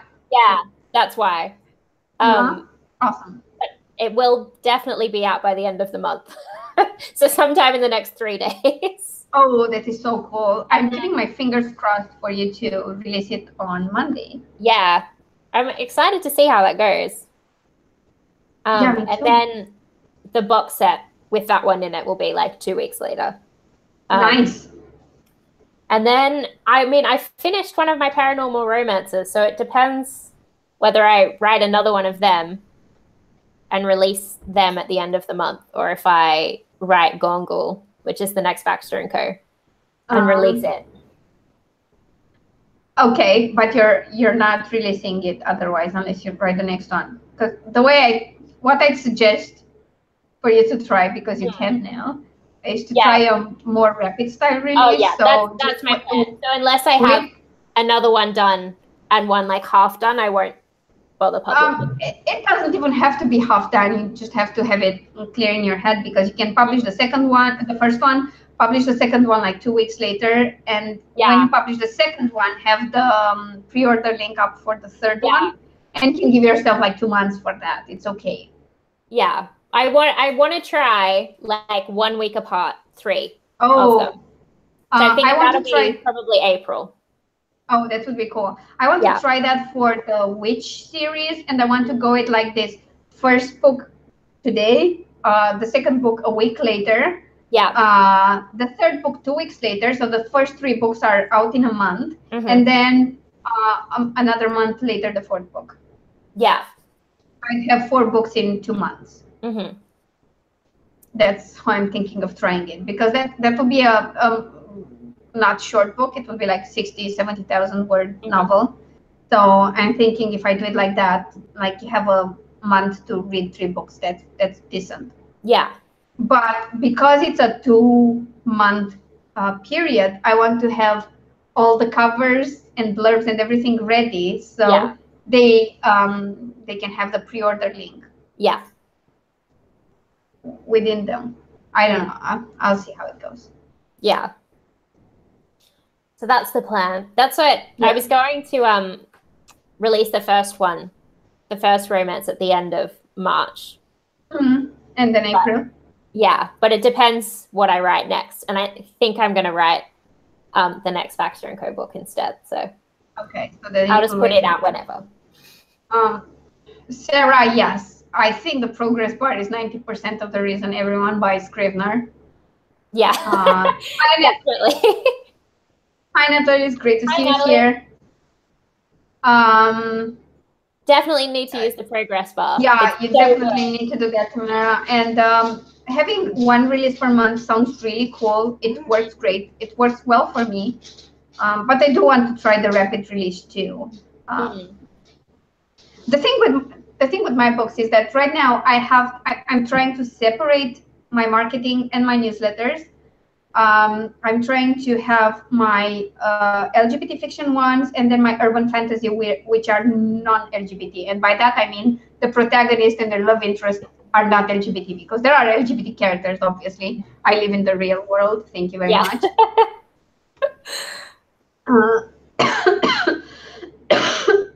Sorry. That's why it gets a bit complicated, because I have to have enough releases on both of these. I will have a lot more LGBT fiction releases than the others. But I'm thinking that because I'm re-releasing the entire Bad Blood series and having a new book there and a box set with the 3 of them, that will give me enough for a few months. And I'm going to start doing this sometimes in March. Yeah. I'm re-releasing the first and second and third book, the first and second book with the pre-order for the third one. But those will be a week apart, the first and the second one, and the pre-order will go up with the second book re-release. Yeah, because these have been published before, so I don't want to keep them off Amazon for too long. Yeah. No. Yeah. Fair enough. So yeah. Why am I doing this? Did I mention I want to start a new pen name this year? Yeah, you did. And I thought you were insane. Thank you. I think so too. I'm still going to try it, because I mean, honestly, if I do write that book, that would not fit with anything I have. Yeah. It's way too different. I mean, the LGBT fiction stuff I write and the other urban fantasy series, they kind of mesh well. But this one is like, it's a serial killer thriller detective story kind of thing. It just doesn't work with anything else. I mean, the Clueless Detective series, which will be LGBT mysteries, that works well. That I can market, because it's kind of a comedic thing. Yeah. But this one just it would be a waste if I didn't create a pen name for it. Mm-hmm. I did buy the site. There's nothing on it, but I did buy the site. And it's security certificate, the SSL one. Yeah. Because now that's a requirement, apparently. I hate Google. So, yeah. Yeah, I know. I'm still waiting for the window update.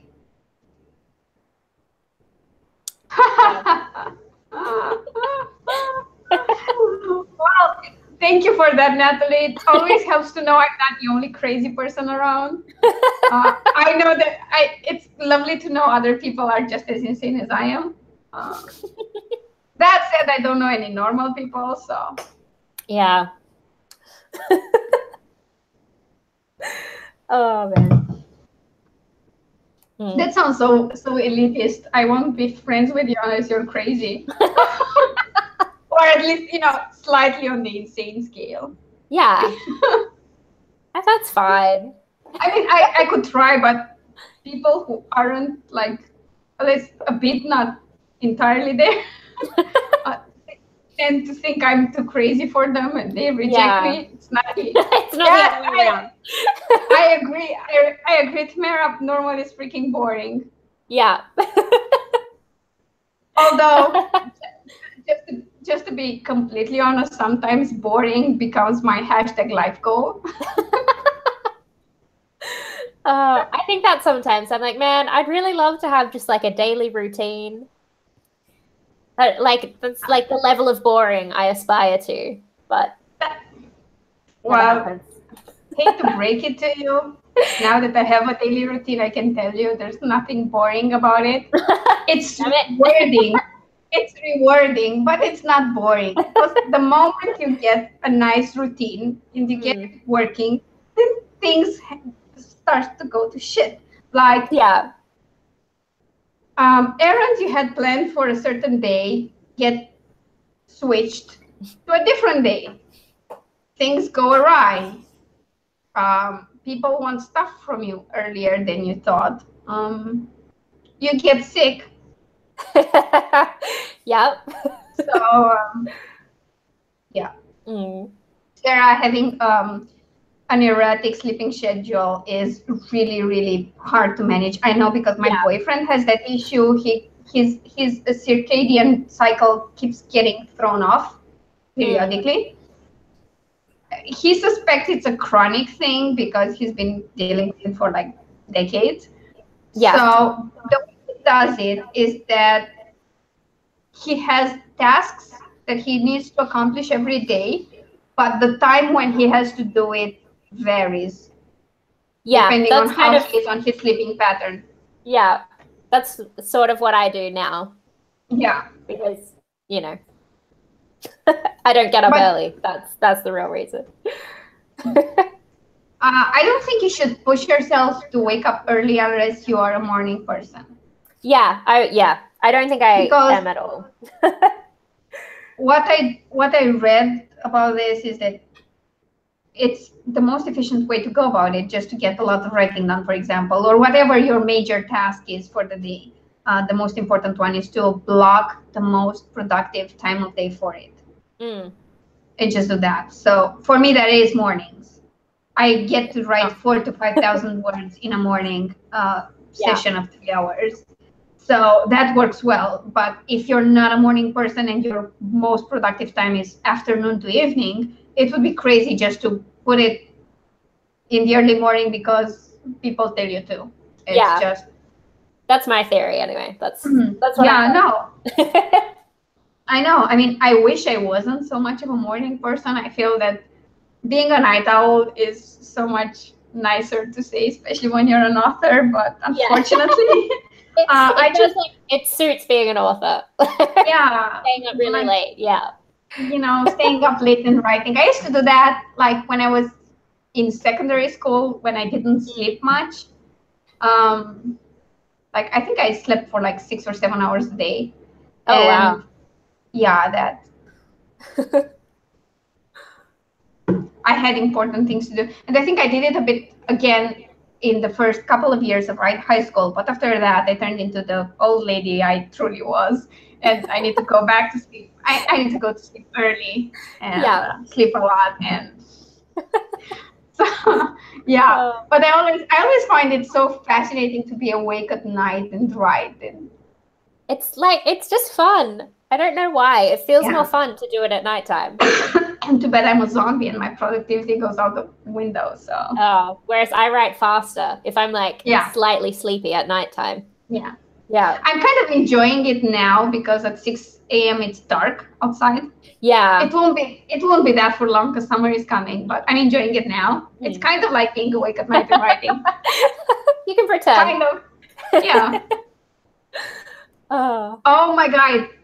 Rewriting 8 novels sounds brutal. Oh. 250K. Oh my God. That's good luck with that. Yeah. I think you're okay. That's one of the crazy ones. that's crazy. That's come to the right place. So you're definitely in the right place. And then write 2 books as well, at least 2 more. Yeah. Close enough.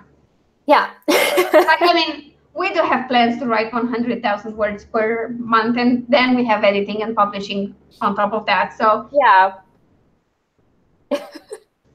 The plan is to write short books for me at least, but I have a mix of let me check it now. I have to open it again because why the fuck not scare myself to death again? Every time you open up that, it's like, oh no. Yeah, like my heart goes like, oh God.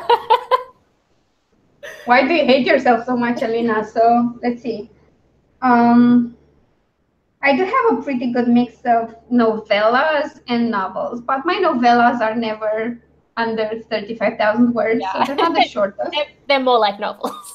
But I do have a few novels too, like 1, 2. Oh, it's not that bad. Yay! I have like 2 or 3 for the LGBT fiction side. On the other side, I have 5 full novels. Excellent. Plus the pen name one. Yeah. Plus the pen name one, which is not in the schedule. It's not in the schedule for publishing, but it is in the schedule for drafting. And I can tell you when I'm supposed to write that because I plan it by month, and I'm behind. But we won't talk about that. Because why? Now I have to find it. Like, I'm so organized, man. I'm just the most organized person ever. That's supposed to be drafted in October. Okay. October. And remember I said I'm probably getting a 3rd pen name? Yeah. Yeah. Yeah. I'm supposed to draft that book this year too, the first one, but that won't happen. I mean, I won't release anything under that pen name until sometime next year. That's going to be a YA pen name. That's why I need it. Yeah. Because I would not want YA readers to go blindly into either the pen name that writes the serial killer mysteries or into the romance side, because I don't think I mean, I remember what I read when I was a teenager, and Nora Roberts was big then, and Sandra Brown, and I stole my mother's books and read all the dirty parts, which were like, wow. Now when I look at them, I'm like, what's with all these euphemisms? Yeah. Rosebud.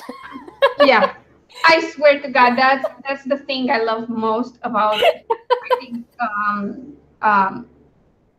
gay or bisexual male characters, is that people don't expect euphemisms when you write the sex scenes, and that's more my style.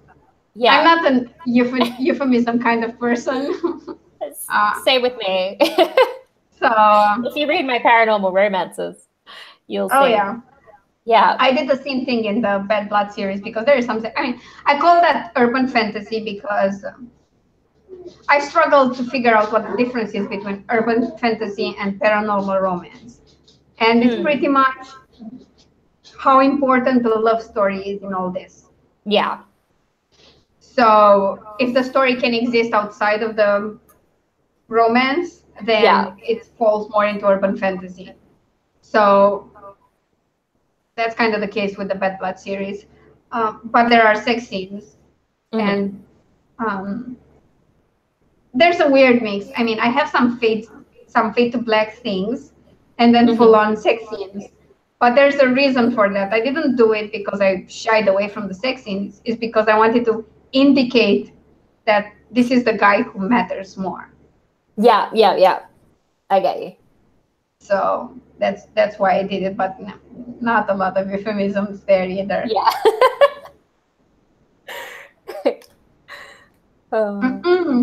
I don't get them. Like, it's like, what the hell is a rosebud? I know. Doing here? Where are the thorns? Like, oh, there's so many as well. They all crack me up. They just make me laugh whenever I read them. Steel Rod is my favorite. Oh yeah, or Velvet Covered Steel. Oh God, great one. Yeah. Oh God, that is terrible. Okay, if anybody is still awake and with us, tell us in the comments what your funniest euphemisms from romance sex scenes. I really do want to know. Oh God. Jesus Christ. So are you weird? I wanted to ask that. Are you weird about series numbers? Like I dislike even numbers, for example. And oh really? I don't want my series to end on even numbers, but if I don't, I'm weird about series numbers in that I just don't want my series to end ever. So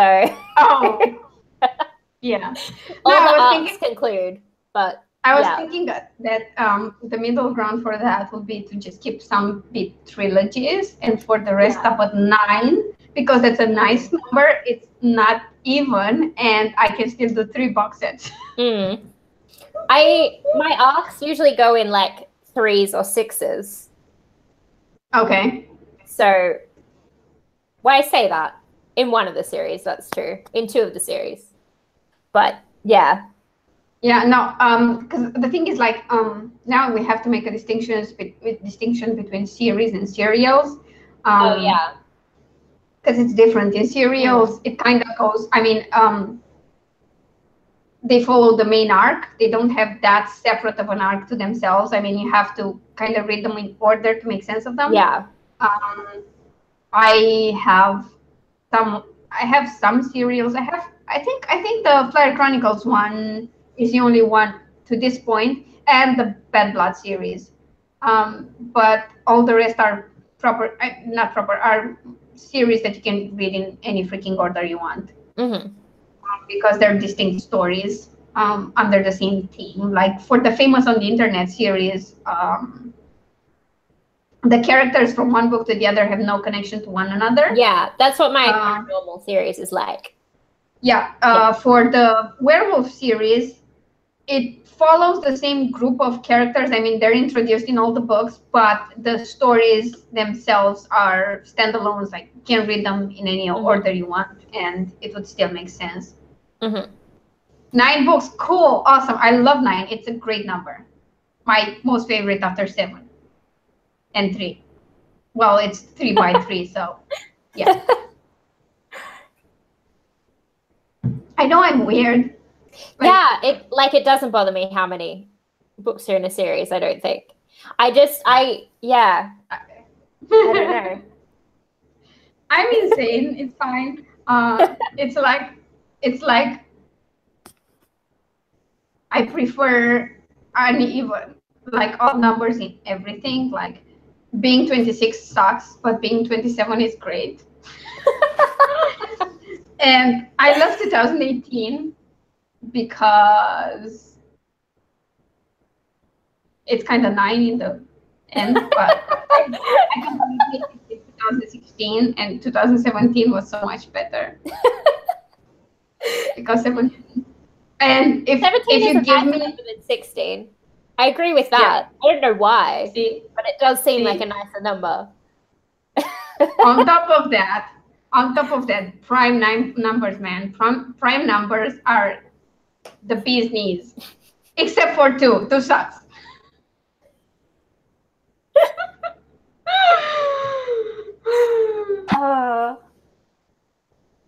Wolf Riders. Oh my god, that sounds so cool.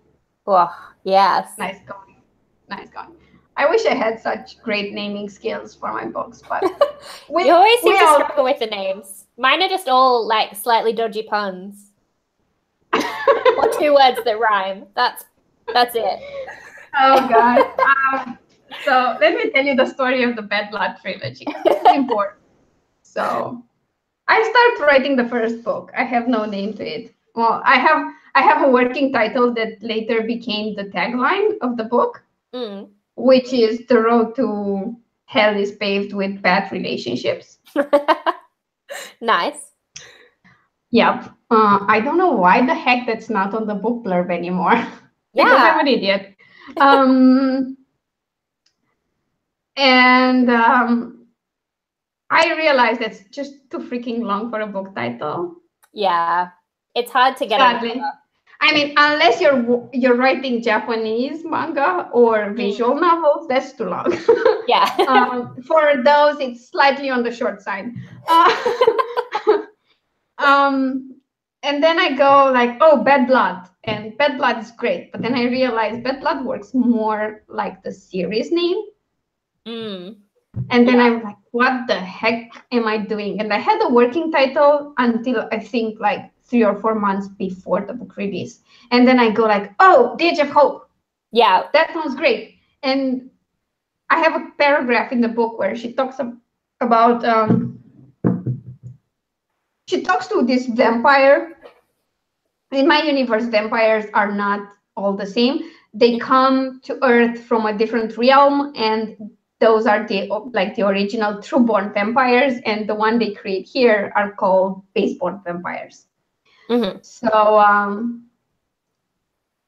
she talks to one of these true-born vampires who's on Earth for the first time, and they talk about stuff in her life, and the girl is kind of appalled, and she's like, how the hell did you go through all of that? Because that sounds kind of brutal. And she explains how she felt like she fell into this deep abyss and forced herself to crawl out. And at some point, she managed to grab the edge based on sheer hope and some residual strength. And she just refused to let go of that edge. And she's still hanging on to it. And she says something like, at one point, I will just get over the edge and step away from the abyss. But for now, I'm just happy holding on to that. And I was like thinking like, this edge thing could lead somewhere. And I'm like, Edge of Hope. And then I thought of kind of using the same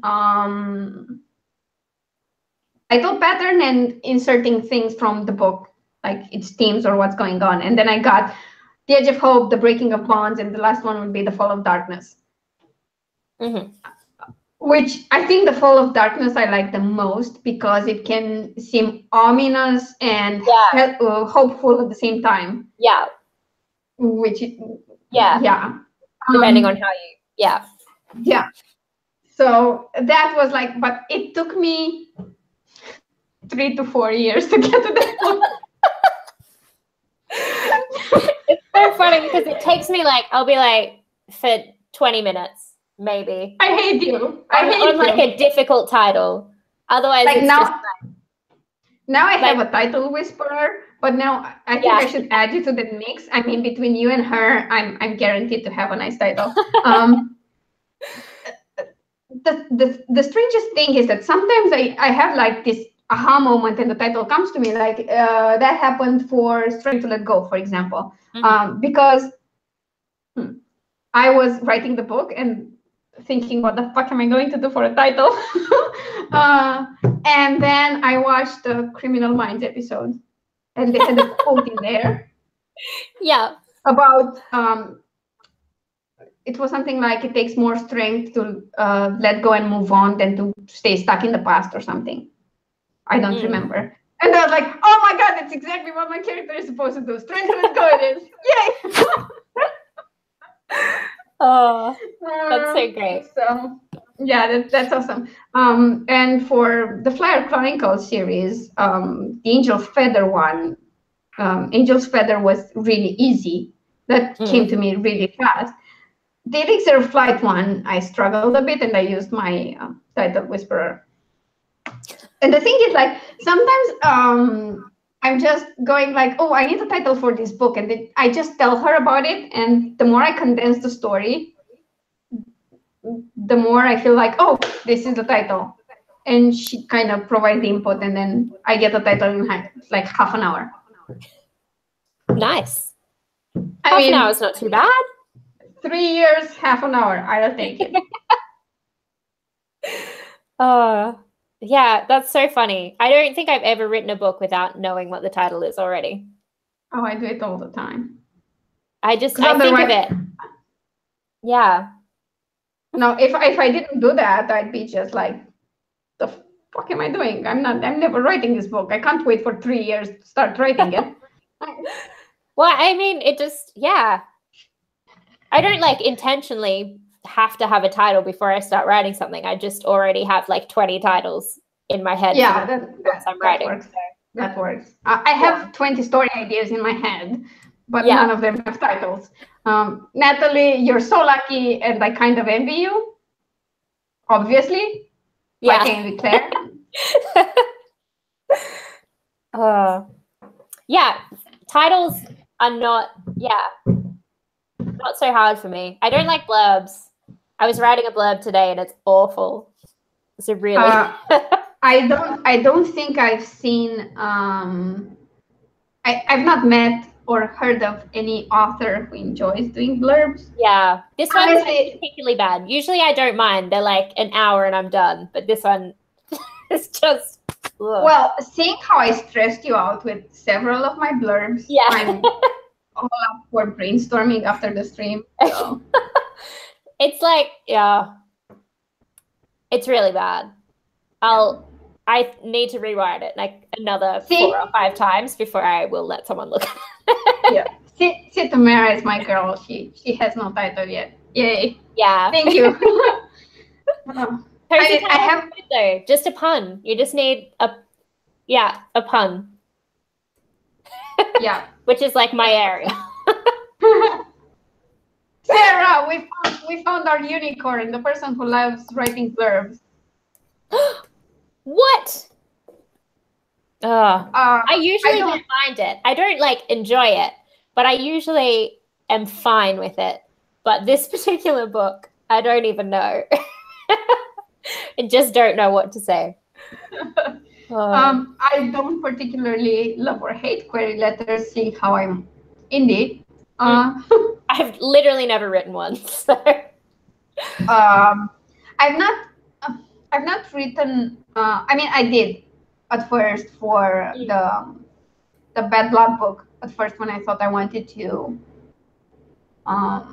publish through like traditional publishing, I even had a contract for that at some point from a small publisher in the UK, but I decided to not do that, and it was a good choice on my part at that point. But I did write submission letters. Like that's how my relationship with my publisher started. They had this anthology called Stranded, and that's how I came up with the idea for creating stains, because I took the concept of someone being stranded somewhere, and I had an image of this character being stuck in a very sterile looking apartment, kind of like slightly better than a hospital room, and him not being able to get out of there. And that turned into a near future sci-fi story with sort of a paranormal element. But that was the first story where I played on the lines of, is this really something paranormal happening, or is this person just slowly going insane? Yeah. Which was really fun. And I've done it once more, and that's a different story that I've abandoned and haven't even re-released after my I got the rights back from my publisher. It's still in an anthology, but it's called Chimera. It's a really strange story about a guy who has this. That'll count as one of your 20. I think I'm going to. I think I'm going to take the bullet, forget the criticism, and just expand it like I wanted to. The story is about this guy who's supposed to be happy in his life. He's got a decently supportive family. He's got a nice boyfriend that loves him, but he has these dreams of someone who looks exactly like him, and he's convinced he had a twin brother and his parents gave him up, and he doesn't let it go. He goes through hospital records, but he's like, oh no, they can fake them and whatever, and it causes a rift between him and his family, and they insist he should go to a psychiatrist, or not a psychiatrist, a therapist of sorts, and they keep sending him to this popular therapists who are garbage. Yeah. And his dreams get more intense. This person accuses him of murdering them. And he works as a school teacher. He talks to his friend who's the school counselor, and because she wrote her paper on this, she says it sounds like a personality disorder of sorts. Turns out, I'm spoiling it now. Doesn't matter. I'm still not sure I'm ever republishing it. Turns out he was like a chimera. As in, there are two kids, two embryos, and one absorbs the other, and that person has two sets of DNA. Sure. Actually, I'm not spoiling it because that's not a big reveal that he's a chimera. But anyway, he literally ate his brother while they were embryos. So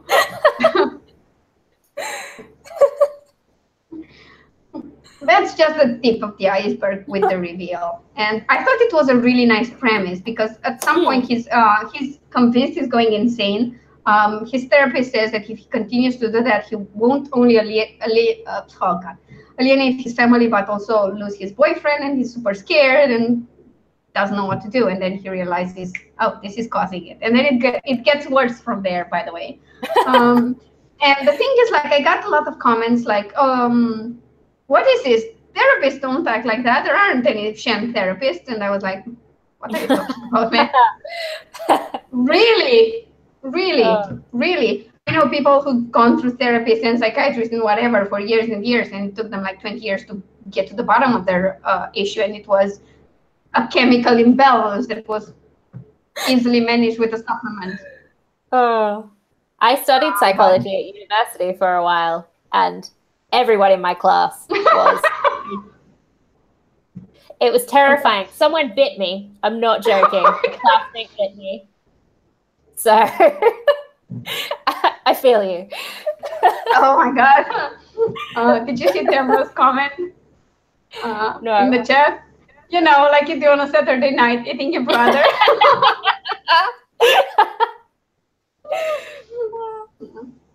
Well, it's not that common, but yeah, pretty much. We were just sitting there in my mother's womb, and then my brother ate me. But I really love the concept of the story, but I don't know why. I mean, I think it was released at a bad moment. I was kind of not feeling that confident about my writing, and I didn't particularly like the reviews. Sure. But I thought it was an interesting story at the time. And now the more time passes, the more I'm kind of open to revisit it. And maybe I will at some point in the future, but not right now. But yeah, that's my, I mean, I see I have a tendency to play with that. I mean, not let people know whether it's real paranormal stuff or it's just a mental issue. Because actually, if you think about it, it's a fine line. I mean, I do know of a person who thought his father was a vampire and cats could detect vampires. Oh, wow. remember to tell you what his job was after the stream, because I don't want to be on record with this. Okay. But yeah, so it's not like it wasn't based in reality at all. Yeah. It's not like people don't hear voices in their head sometimes. I mean, yeah. I have this annoying voice in my head all the time. I want to punch her in the face, but apparently it's me, so I can't.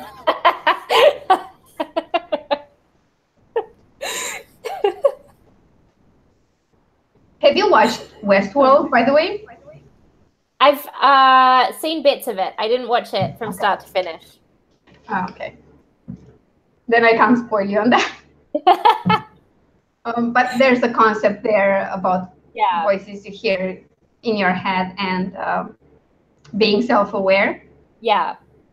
You know, that's a theory about early humans and why they started believing in gods and why they thought they heard gods before, because they heard voices in their head, and at first they didn't realize they were hearing themselves. Yeah, right. Yep. Also, I mean, my boyfriend is reading. He's finished reading Sam Harris's book, and it was delving into the neurology part of awareness, and there was something there about it being a bit weird that we narrate things to ourselves as we see them. Like, oh, look, there's a brown chair in front of me. It's kind of insane. I think I get worse the more books I read as well. Like my duration in my head just gets more and more intense. Yeah. It's particularly fascinating when I try to meditate. Oh, yeah. And like halfway in, I'm thinking of stories and how they go and how I write them, or worse, blurbs. That was a scary one. Yeah, it's fascinating. Meditation is really helpful. It helps me center and whatever, but it's difficult for someone whose brain is so active. Yeah. But I'm trying now a thing where I just consider it noise. Like birds chirping, thoughts in your head, same thing. While I meditate, and that's an Alan Watts concept actually, which is really surprising because Alan Watts was absolutely brilliant and his guided meditations are absolutely amazing. He never in his life once meditated.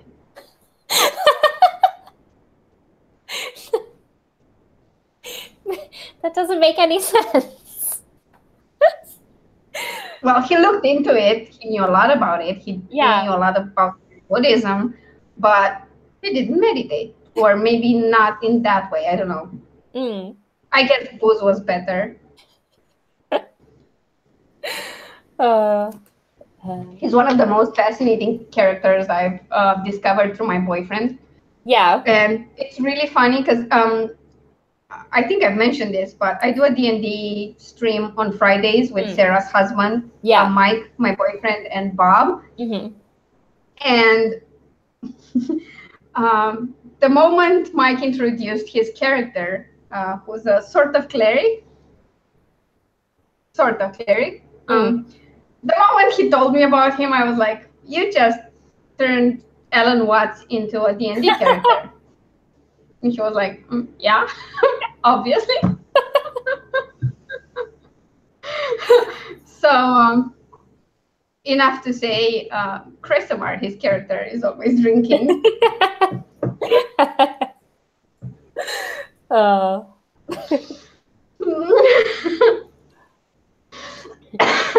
But yeah, that was absolutely wonderful. So how are you on the health part of the author life, by the way?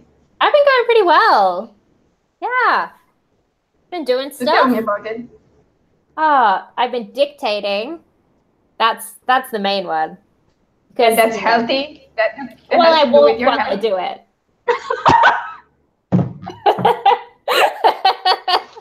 Why didn't I think of that? True. That's Also, like my hands and RSI and things like that. So yes, genuinely. Yeah, been eating some foods that are better. Oh. So yeah, I've been going better. I have genuinely been going a lot better. I went running one day, which was a mistake because it was very hot. It was like way too hot, and I think I got like sunstroke or something because then I had a headache for like 2 days afterwards. Oh God, which is not good. Bad. Yeah. So I've been doing yoga instead inside. I've been planning to do yoga. Haven't really done it. The thing is, on normal, not normal, on drier weeks, I take Ares on a long walk, and that's not like a nice stroll. That's like power walking. Yeah. Ares, and when I do that, it's great because I get like 45 minutes to an hour of power walking, which is nice exercise. But now that it's been either raining or snowing heavily, I haven't done that. So the effects are shitty. The thing I started is, I started in January at some point. I stopped while I was taking medication for the cold, but I've tried this concept of time-restricted eating. Oh, yeah. Yeah, which pretty much implies that the moment you switch from water to anything in the morning, like if you sip some coffee, that's when the clock starts, and you shouldn't go past 9 or 10 hours to eat or drink. So after 9 or 10 hours, you switch to water, and that's it. And it's not. There's been some research into this, but it's not relevant yet. But people who've been trying it say that it helps with stamina and sleeping better and stuff like that. And what I've noticed on me is that before trying this, I never tried to do the long walks or a lot of exercise in the morning because then I felt super drained. Right. But since I started this, I can do my 3 hours of writing, then have a long walk with Ares, and then come back and keep writing, and I don't feel like I'm completely drained. And of all the healthy trends and whatever, I find that the paleo diet is the closest to what works for me. And that's because it cuts carbs, which I don't react well to. Because most carbs here are also filled with lots of extra sugar. There's a lot of sugar in our bread, for example. And I love bread. Yeah. And pasta and stuff. So it cuts that because I eat that and then I expand. That's just how it goes. And I can't really do keto Tamra because some of the foods in the keto diet I can't eat. The other part is that my gallbladder has strict requirements, so I can't eat legumes at all. Oh, that's so sad. Well, I know. I love beans so much. Yeah. And that's not included in the paleo diet. For example, the paleo diet says you can eat whatever nuts you want, but not peanuts. Yeah, because they're legumes, not real nuts. Yeah. The thing is, like, if I do eat peanuts, my gallbladder just doesn't take it well at all, and I have a headache for 2 days. Okay. So because this kind of removes everything I'm not supposed to eat for my health anyway, it works for me. Yeah. So I'm doing that more now. It's hard. I love food. I love carbs. I try to limit it to as little as I can. And on most days, I just have some oat bran and chia seeds. Oh, yeah. Yeah. Or chia. I don't know how you're supposed to pronounce it. I say chia, but I don't know. Chia. Yeah. I don't care. Yeah. In Romanian, you'd say kia because that's how we pronounce it. But chia, whatever. The little black seeds. And I eat like 2 spoons of oat bran and 1 of chia seeds in some overnight oats. Yeah. So I mix that with almond milk. I cut some fruit, put some Greek yogurt on top, and leave it overnight. And that's the amount of carbs I eat in a day. If I don't eat that, I might have some toast. Mm-hmm. But not normal bread, the more natural bread, like not white flour. Yeah. Maybe something else with seeds in it and whatever. Mm-hmm. That sounds good. That sounds good. I've not tried hemp seeds yet, but I should. Oh yeah, I have. You're not really in Australia. They're illegal for human consumption, but you can still buy them. But for like no reason other than they're like, oh, marijuana, hemp. Really? But you can get them for beauty purposes, which makes no sense whatsoever. They might have changed that. This is like a couple of years ago. It's just so ridiculous, but they're really nice. Yeah. Wow. Like, oh my God, what you say? It's good to know that even at the country level, I'm not alone. Yeah. It's like, it's the dumbest thing. Yeah. Like, no one's getting high on hemp seeds. Can you imagine buying hemp seeds and then like rolling a fat one and yeah.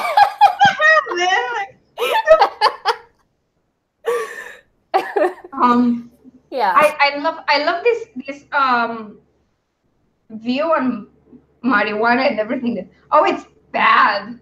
Like don't let people consume weed because it's bad. And I'm there like, have you heard of alcohol? Yeah, I know. Like the only drug that's worse than alcohol is legit heroin. Like, it's worse than cocaine. It's worse than anything.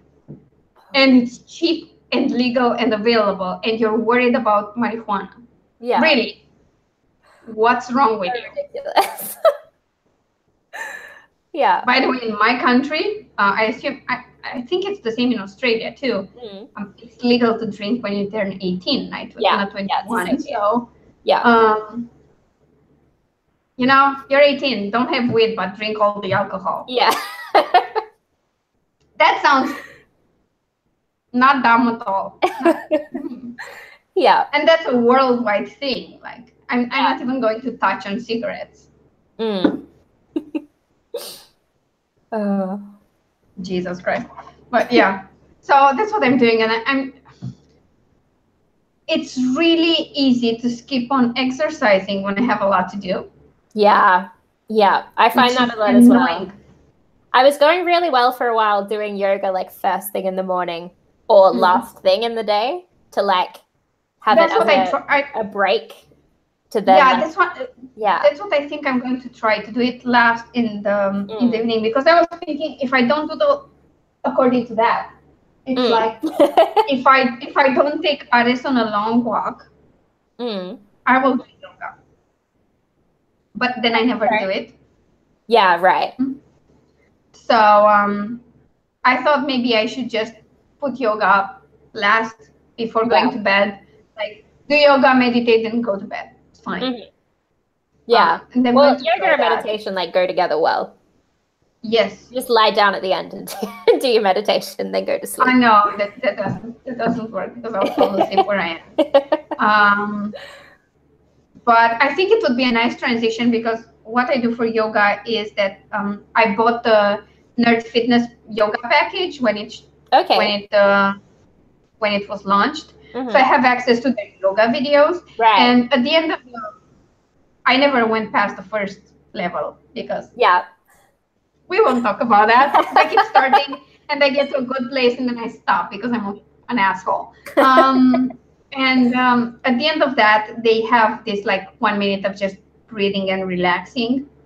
And that would be a nice transition into meditation.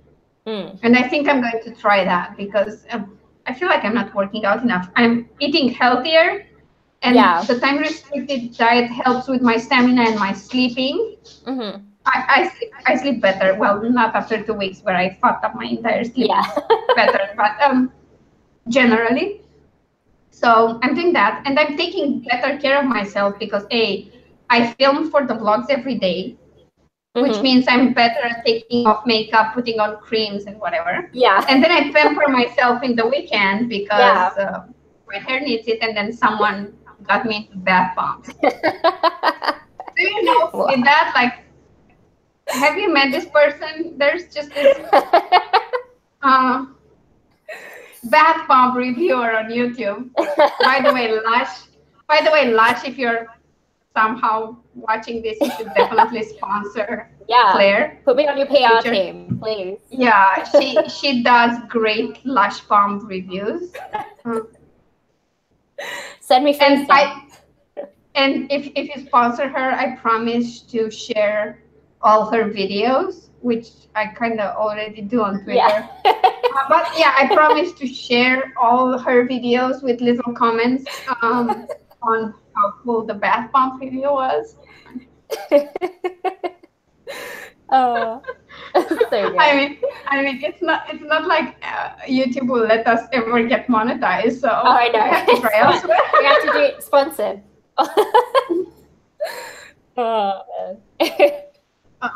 I would totally pimp out the hell out of anything by Kindlepreneur, Scrivener, and MailerLite, because I should add affiliate codes to all of those. Yeah. Because I mean, like, I only use affiliate codes to stuff I actually enjoy. And I'm already pimping Scrivener and Kindlepreneur everywhere as it is. Yeah. Like, I just do it because they're great. So might as well try. I mean, the only affiliate links I use are Amazon links. Yeah, me too. And we all know I have them at all. and we all know I have a problem with buying too many books. Yeah. Tamara, I try to do that. I mean, I try to go and watch all the videos in the group, even for people that I don't necessarily follow. I try to watch all the videos and at least like them. I want to do better at commenting on all the videos, but I'm so bad at commenting. And I think I tried and followed everyone on Twitter, and whenever I see a video on Twitter, I share it there. I do try to do that, but yeah, I completely agree with you. We need to do it more. I feel like the AuthorTuber group is more like a place where we leave our links and there's not much interaction on them, which is fine as long as there's interaction on the actual video. I don't mind that at all. Yeah. So that's how I try it. Like, whenever someone posts a video, if I didn't see it in my feed, I will go watch it and like it and try to leave a comment. And that's you're how really I good go at about commenting. it. I'm so bad. Yeah, there was one at some point. There was a post pinned in the group where everyone would post one video a week and would all go and see it and comment and like. Oh, which was great. But they don't do it anymore. Just search AuthorTuber on Facebook. Or we can paste the link here, I think. Well, Claire can. I'll find it and give it to her because. Oh yeah. I don't know. I mean, I wish there was sort of an option to at least let Hangout participants paste links in the thingy. Yeah. There you go. Hold on. I think I've got it. Yeah. Remember that message you sent me earlier, just while we stream, which I saw and replied. The message you sent me on Facebook right before we started streaming, the last one that we actually discussed. I just got a notification from Facebook that you sent it. That's so well. All right. That. There we go. Okay, that should work, I hope. As long as it's not like the other one that didn't work for whatever reason. I will test it now. Okay. It says it's doing the same thing. It doesn't make any sense. All right, I'll put it through Bitly again. Anyway. Because Google. Yeah. Oh well. Anyway, back to No, whatever we were that talking it doesn't. about while I'm Wait, doing it this. doesn't work. It doesn't work at all for some reason. Let me give you a different link. No, that's all right. That one works for me. Yeah, it works. Oh, okay. Yeah, it works for me, I'm sure. I had it open a second ago. Yeah, it seems to be working for me. I'm sorry, guys. I don't know what they're doing. This Oh, isn't. maybe This no, hold on. the case. Maybe it's not working now. Anyway. It works if you open it from your Facebook, if you just open the other Tubers group and then see the link, it works, and then take it from there and put it in a bit. Oh my god, I don't understand this. It's really weird. It's completely weird. I don't know what's going on with the links. Anyway. Okay. If they don't work, just go to the search bar on Facebook and search for hashtag #AuthorTubers. Okay, I think that one I just posted worked. Yeah, okay, it worked for me anyway. Okay, I'll test it too. Okay. Cool. Yep, works great. Yay. Yay. How exciting. We've only had like 5 technical difficulties tonight. Oh. The purpose of this is that we've worked our way through it all and didn't necessarily come up smarter on the other end of this struggle because we still don't know what caused any of this or how we fixed it. I mean, we know you fixed the links with Bitly. That we know, but why they're not working, that we don't know. I have no idea. I don't know what I've done. It's okay. It's fine. Everything's working now. Just click randomly until things work. That's the lesson I've learned. Yeah. Tamara, I agree with you. That's a typical stream for anybody. If there aren't some technical issues, it's just not. I mean, I guess it makes up for it makes for funny stories later on when you're not pissed off at it anymore. Yeah. So. Oh. Anyway. Oh God. Perfect. Because we're nearing like 2 hours and a half again. Oh yeah. And I know this is going to go on for a while longer. I just wanted to get this straightened up while we're on stream. When's our next live stream? Oh, I'll have a look at my calendar. I'm not going to be away or anything this time, unlike most of the other months of the year. Because of, I think it would be the 25th, like the 25th again. Yeah, because it's So let it be said now for everyone to know this, that our next Descent into Madness stream will be on March 25th, and this time it will be on my channel. Yes. I hope I do. It'll probably go much more smoothly. I doubt it, but I appreciate the vote of confidence. Tamara, remember again, how many hours behind Central or Eastern are you? Because I'm trying to calculate what 7 p.m. before me. It's a good time for me. I know that. It's like 3 hours different for me, right? It would be like 4 p.m. for me, maybe. Sorry, If it's 4 p.m. for you, PM. it might be early morning for me, so it would be exactly when I'm writing, so I'd totally be able to join. Yeah. I just can't remember how many hours there are between us. 5, so that would be in 12 hours, so that's 7 a.m. for me. So I'll be there. I'm writing at the time anyway, so I'll turn on the stream and write with you. Yay! It's Thursday is my weekend. No, it's Friday for you, by the way. Oh yeah. No, it's not. It's not. She's like 12 hours behind me. 12 plus 9 is 22. So definitely 7 p.m. her time. Thursday is Friday for you. Is it? Yes. Oh. Okay. For some reason I thought we were only like a couple of hours different, but like on the same day. Oh well, I've got no idea. When I get the notification. Like I'm anyway, in the middle. Thursday and Friday are both my weekend days, so I'm not sure if I'll be there, but I might be. But I'll definitely be there because it's finally at the time where I'm actually writing anyway. Yeah. Which makes great sense. Because the 5 p.m. one she did was like 5 in the morning for me. No, yeah, 5 in the morning, and I wasn't even awake. So but yeah, we can do it through like the World Time Body one. I'm using the site. That's the only way I can figure out what time it is in other countries. Yeah, because otherwise I can pretty much figure out an average for Australia because it depends. It's either 7 or 9 hours. I don't even know what time it is in different states in Australia. Like I've got no idea.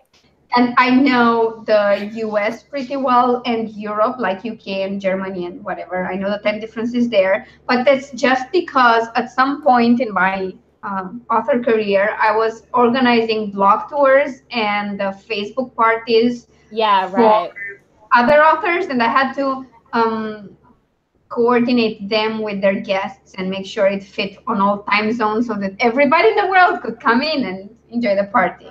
Yeah. It was horrible. Thank you. Natalie, you're just 1 hour behind me. So it's 11:30 for you and it's 12:30 for me.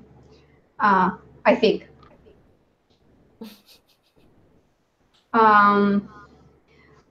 It depends. I mean, I think blog tours, any kind of content on some blogs would help. It depends on the blogs too. Sometimes they don't do much, but I find it that a review that the blog does works well. And maybe writing a guest post or doing an interview, because the problem with blog tours is that everyone publishes the same content. Yeah. Pretty much. And unless you bring something new to every other blog, it doesn't really help your search results, because Google will see that like duplicate content and whatever. I think they do help, but if your time is limited and you have to choose between doing a blog tour and working on your newsletter to grow it, go with the newsletter. Yeah. Ideally, you do it all. Yeah. As for Facebook parties, I'm really not sure. Sometimes it works for some people. I feel it works when you're already sort of established and have a large audience that supports you. But in other cases, people are just there for the fun and prizes, and the buys don't really come, I find. But they can be fun. They're really good at establishing you and helping you know people, especially if you have guests. Like the way I did parties was, okay, I have my release party for me, but then I'll invite authors in the same genre to host for like half an hour to an hour, and they bring in their audience. And that audience would get to know my books. In that sense, it works. Yeah. But when the schedule is so tight and you release a lot of books, there's just not enough time, because bloggers require some time in advance to join a blog tour. So what I do now is I do my newsletter, I do my social media posts, I do my advertising campaigns, and then once in a while I send emails with review requests to blogs. I tell them, look, this is my list of books now that are available. If anybody wants to review the books, let me know, and I'm glad to send you a review copy. In the future, when I make more money and have a PA, they're going to do my blog tours. So yeah, that's what Alexi's going to do for me once I'm a millionaire and I hire him out. I hate to tell this to you, but when you're a millionaire and you can hire him out, you can give him a more interesting job so that he doesn't doesn't get to take you, and you can just get a PA like a normal person. Okay, fair enough. That's a fair point. Because I mean, he's kind of your boyfriend, and you love him, and you don't want him to hate you. Do the admin. He can do, yeah, he can do my spreadsheets. Everything will be fine. Yep. That would be a lot better than blog tours. Blog tours, they take a lot of time to create properly. Like I had to do the math before. I used to offer this as a service, so I had to pretty much figure out how to charge people. And an average tour would take about 20 to 25 hours of work, because you have to create a sign-up sheet. You have to send it to bloggers, make sure they saw it, then they subscribe. Then you have to create a tour schedule, then get all the material ready, make sure it's all sent on time. When they publish, you have to share all those posts to get them some visibility. And at this point, if there are interviews or guest posts, you have to coordinate between them and authors. Or you do it for yourself. If you don't have a middle person, it eats up a lot of time. Plus, there are always issues with some code not working, and you have to solve that. Or bloggers have questions, which is fair enough. It takes time to answer them. So if you think of how much you invest in a newsletter versus a blog tour, if it's an either or, it's really easy math. Yeah.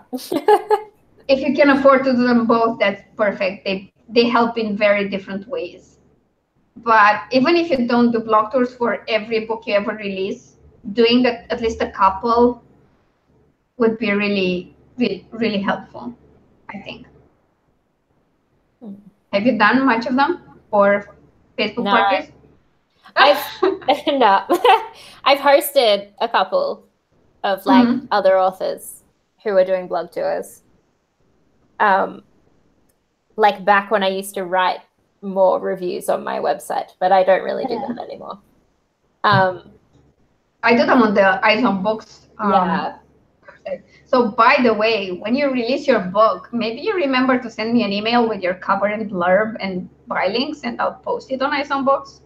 Oh, okay. Sure. And by the way, that's something true for everyone who's on AuthorCube. If you have releases you want me to post about, I'm always happy to do that.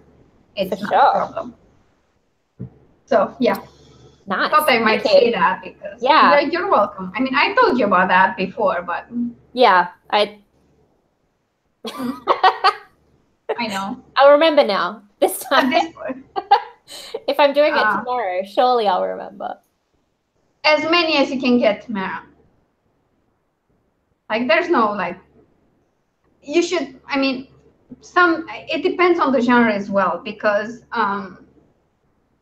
some blog only want to host certain genres. Romance, it will always be easier than, I don't know, hard sci-fi, for example. But I think you should try for at least 10 stops. My tours, when I organize them, averaged at about 20 stops per tour. And that would be over 2 weeks. So that's pretty good. And they used to do a release day blitz and the tour in most cases. So there will be like an average of 10 for the release day blitz, and then about 20 stops for the tour.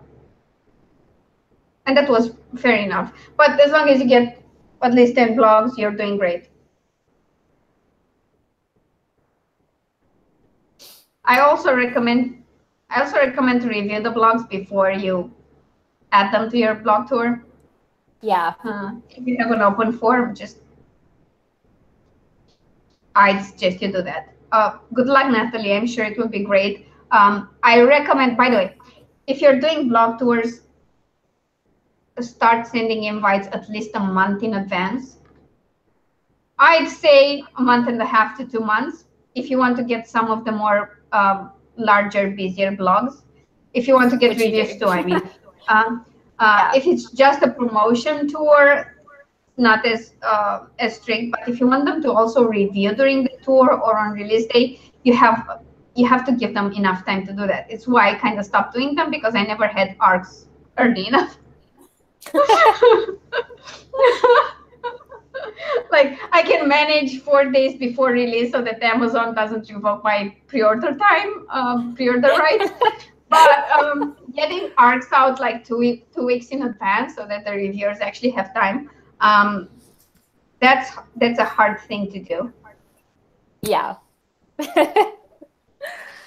If you have someone organizing the tour for you, that's perfect. It's worth the time and money, because, like I said, it takes like 20 to 30 hours per tour, and that's not cheap. In terms of how you value your time, it's not that expensive when you look at what blog tour hosts are charging, though. It's like they get kind of minimum wage per hour for a US job, but they don't just do one, they do several, so it adds up, so it makes economical sense. But yeah, it's worth it. I mean, if I had the spare budget, I would definitely do that, and I would definitely get a PA to do stuff. It's a lot of time, but it's necessary. Unfortunately, I have to publish 20 plus books, which means I have to get covers and pay editors and do ads. So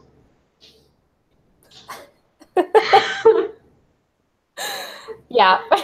budgets. At some point, I'll get to a level of income that affords me a personal assistant, and then I'll double by that the end of the year, maybe. That's the dream. That's the dream. Like, I'm trying to do as well as I did last year, and that was to triple and change my income of the year before. Yeah, right. Which is easy still, because I didn't make that much money last year. It was a lot compared to the year before, because it was like 3 times more, or even a bit more than that. But after this year, I don't think I'll be able to triple again. Yeah. if I reach a point where I triple it, but we'll see how it goes. So far, so good. Basically because February last year was so shit. Yeah, that's true. It's $33 minus tax. That's that's not hard to beat. That's not that hard to beat. Goddamn it! Oh God. And January wasn't that high either, because I was just starting out and wasn't doing enough promotion. So we'll see if I manage to triple March as well. But it's okay, because my sales dipped after that. So. I think, God. Yeah, this year so far, I think about 3 times what I was this time last year. But they were like my worst months last year. So yeah, we'll see if it keeps going up. Fingers crossed we manage to, like, with 20 books, it should happen. But yeah, I mean, like, at this point, that's my strategy to marketing. Finding the most effective and least time consuming things I can do, because it's hard with so many releases to do it in any other way without investing in a PA. I've talked to people who have PAs and they're really happy. I just can't afford it right now, unfortunately. Yeah. I'd have to cut somewhere else, and I don't want to publish less books for that. Yeah. I'd rather bite the bullet and do 2 hours of marketing per day, because you're so much better at doing marketing stuff than I am. I just have maybe like some Amazon ads running. That's I have some those. newsletters. That's what I do. I have those. I have the newsletters. I try to be more consistent about publishing on my blogs and on social media. I've been getting better at social media, but like, I noticed. Not that great. I noticed, because you pop up in my timeline. I'd like to point out that YouTube is part of your marketing, and you're doing that too. Yeah. More consistently these days. Yeah. I hope you don't. Once a week. Which is cool. I'm totally on board with that. but I should say this, that before switching to other freelance jobs, I was working in marketing. Yeah. I was doing PR and marketing. I had Mhm. my own agency. I did it in IT, which is kind of different. Mhm. You actually act like there is a press that you communicate with. um, but yeah, I mean, it comes kind of a lot more natural. It's why I knew I should have a site and Facebook page and everything before I started publishing. I knew I should create a newsletter. I didn't grow that newsletter for like 4 years, but I created it. Well, that's I knew I should send newsletter consistently, but I didn't do it. But I knew about it. So yeah. it's one of those cases where you should do what I say and not necessarily what I did before. I'm way better now. I really am. But honestly, to get to this point, I had to be really harsh and cut stuff. Yeah. Because that's why I stopped doing tours. Yeah.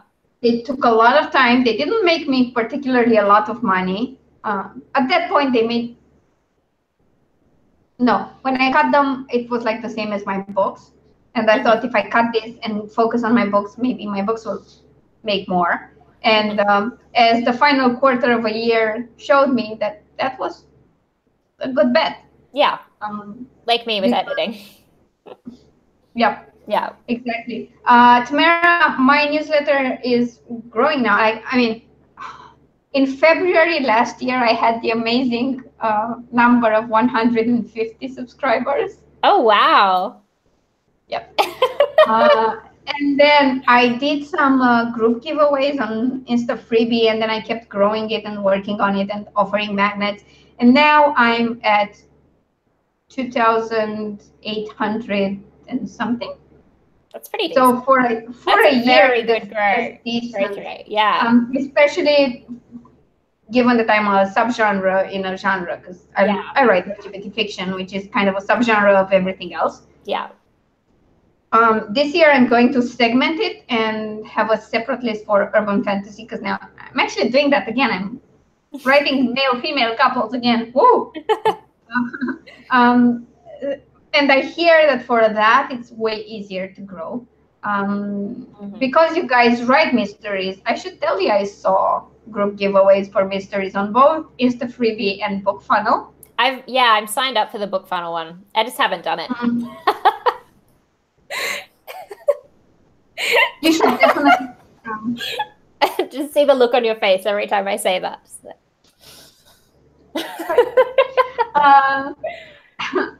One of these days, I'll do what I do with Sarah and CJ now. Like, I did that yesterday on my stream. I was like, do you guys have anything to promote this week? And CJ goes like, oh, no, nothing right now.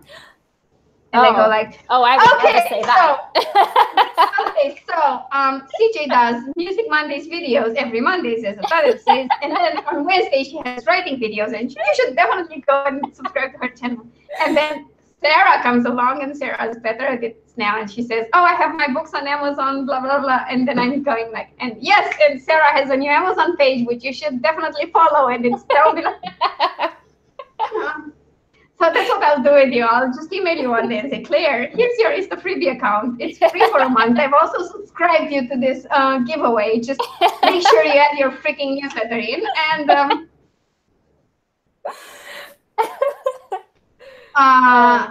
even if you haven't published them, if you have a sampler, like a preview of like 2 or 3 chapters, you can use that as a newsletter magnet. You can put it up on Insta Freebie and use their free month and get some subscribers with that.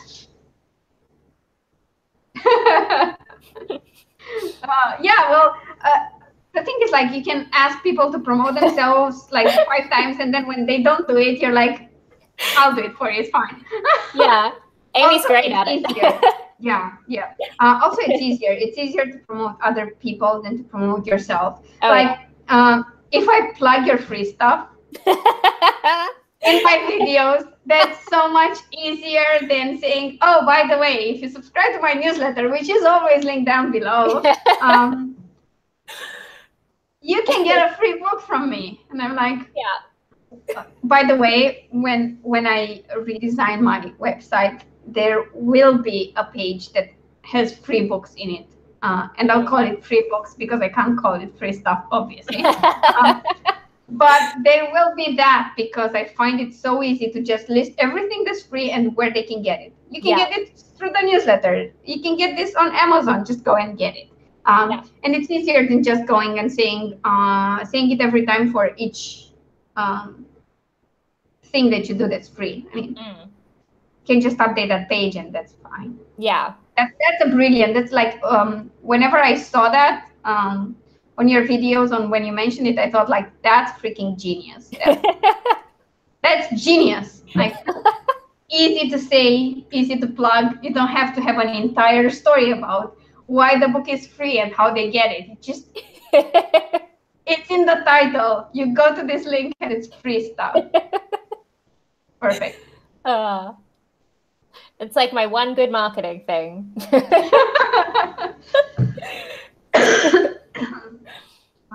I think I'm going to follow in your footsteps when I switch. I mean, when I re-release the series, I'm going to leave it for a full course of Kindle Unlimited.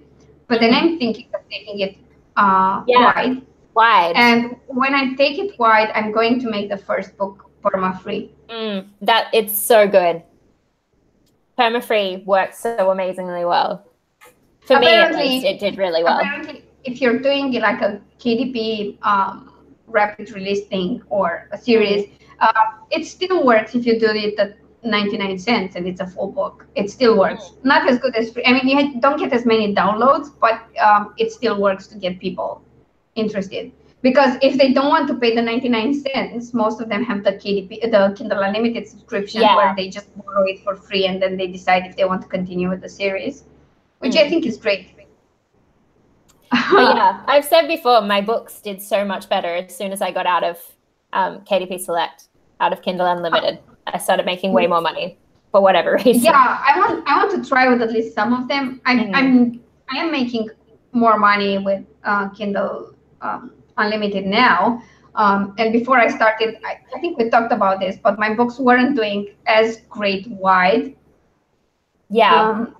They did good on All Romance before it died, but that was about it. Everything else was like trickle down, but it might have been just because they were through my publisher and I wasn't doing much. Yeah. Because I had no access to any of that. So I'm going to give it another try and see how it goes wide. Yeah. That's a good result for a Facebook page, Natalie. Oh, yeah. But my Facebook page is not great. I haven't done any promo on it. Except in my last video, I mentioned that people could like it, and lots of people did. I was very appreciative. Thank you, guys. Yeah, that was very nice. I did that too, because I was like, oh, she has a page and I haven't liked it. Let's go. Because I try to find the pages and like them, but sometimes I forget. So for me, it helps when people remind me that their social media is down below, and it's actually there, all of it. Because the way I do it, if I follow someone on YouTube and they have links below, especially for writers and booktubers, I just go straight away and add them on Instagram and Twitter and Facebook and whatever. So that really helps me out a lot. I wanted to say something, but I forgot. I wanted to ask you something, actually. It's fine, I'll remember.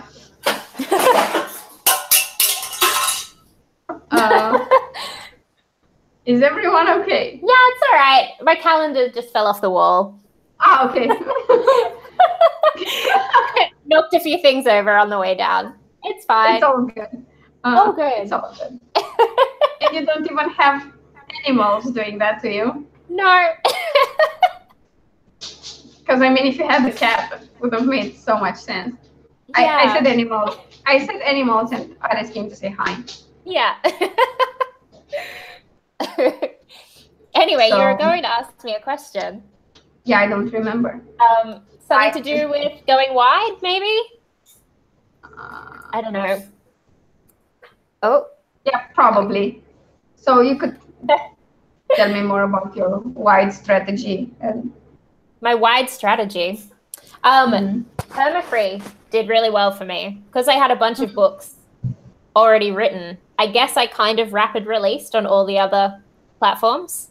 Oh, okay, cool. Like I just released 3 books in each series, 3 or 4 at the same time everywhere because I had a backlist. Oh, that's exactly what I'm going to do with Bad Blood because there already be all of them on Amazon, and when they come out of Kindle Unlimited, they're just all going there straight away. And the box sets, like bundles, do really well everywhere. Okay. My iTunes has been iBooks has been a bit low lately, but I think it's just because I haven't released a box set for a while. So I'm thinking next month will probably be a good month. Yeah. And you said you published directly through Kobo, right? Yeah. They've got the promotions tab on theirs as well. That's been really good. So they have like free pages on the website that you can promote your books on and things like that. So they have their own like advertising within. And for the rest, do you use Smashwords or something different? I use Draft to Digital for as many as I can. I use Smashwords for like little random ones I can't get to, and Publish Drive for Google Play, and a few other little random ones. Okay. Publish Drive and Draft to Digital are way nicer to use than Smashwords. Smashwords is the clunkiest website that looks like it was designed in the 90s. But yeah, I go direct to iBooks as well, which is really annoying to set up. But I'm not even going to touch that. Like doing that here will be almost close to impossible. So no, I can go. I think Draft to Digital has a iTunes option, so I'll just go through them. I'm pretty sure it does, and if it doesn't, Smashwords definitely does. Smashwords does, I don't look forward to going through the Smashwords algorithms again, but I think I'll do like you said and just upload an EPUB. Yeah, don't even bother with the Word document. I'm not trying anymore. It was so painful before. Yeah, but at that point, I was actually paying someone to do my Smashwords documents because it never worked for me. Yeah, mine were okay. I usually went all right. I used to upload a Word file to Kindle, a formatted Word file. Yeah. No, I got sad because I mentioned that. But let's share the story because maybe, I mean, it's nice to remember people. The person who did the books for me was an author friend. Her name was Ioana Vișan, and there's a reason why there's a past tense there. She wrote fantasy and some steampunk and sci-fi. She's brilliant. She has a vampire series that I adore. And I think I'll do a dedicated video to her work on my channel. And she was the best person ever, always helpful. She, like I said, she helped me out with formatting when I was going insane and I was new and didn't know how to do it. And she died. She was really young. She was like 2 or 3 years older than me. She was on vacation in Italy with her family and something went wrong. She went to hospital. Yeah. That was it. I was, fun fact, because I hate Facebook so much sometimes, all the shit that doesn't interest me doesn't pop up on my Facebook. The news about her death popped up like 2 days later, and I was at the wedding. I had a complete breakdown, and we left.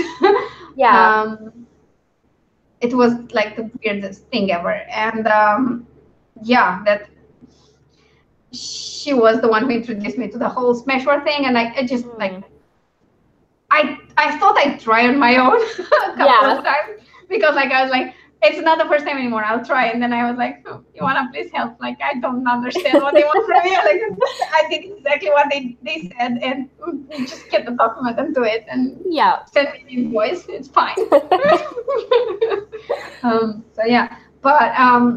The thing I'm most upset about is that she had this Fae series that I started reading, and I loved it really I loved it a lot, and he never completed the second book in the series, so that's kind of a little sad. Yeah.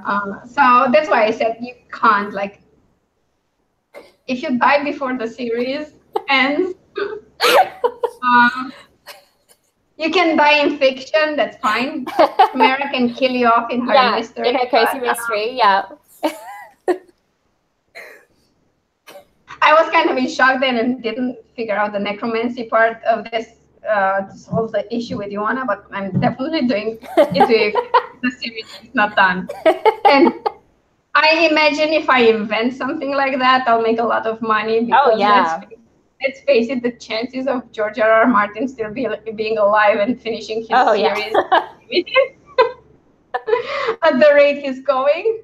Because like if it takes him like 20 years for one book, I'm not sure. From what I know, there's not the final book in the series, so our chances are looking grimmer and grimmer with every passing year. I agree. In cozies, people need to die left and right. Oh yeah. That's perfectly fine. As long as I get more of people I need to see in mysteries. And yes, I'm looking at you, Claire.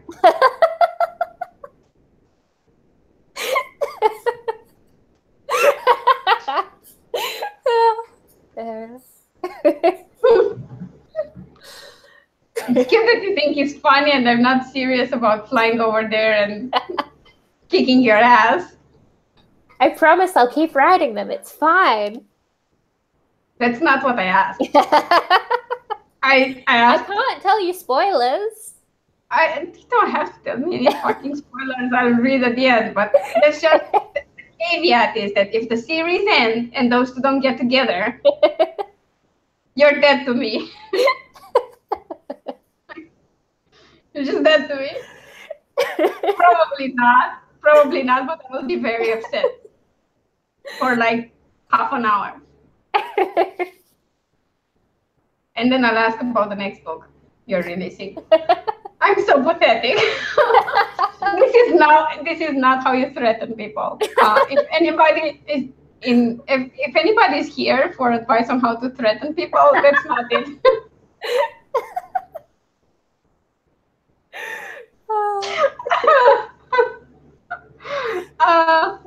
Is it me or is this live stream even weirder than the last one? Yeah, I think it might be. It might be because we've been going for 3 hours. That could be it.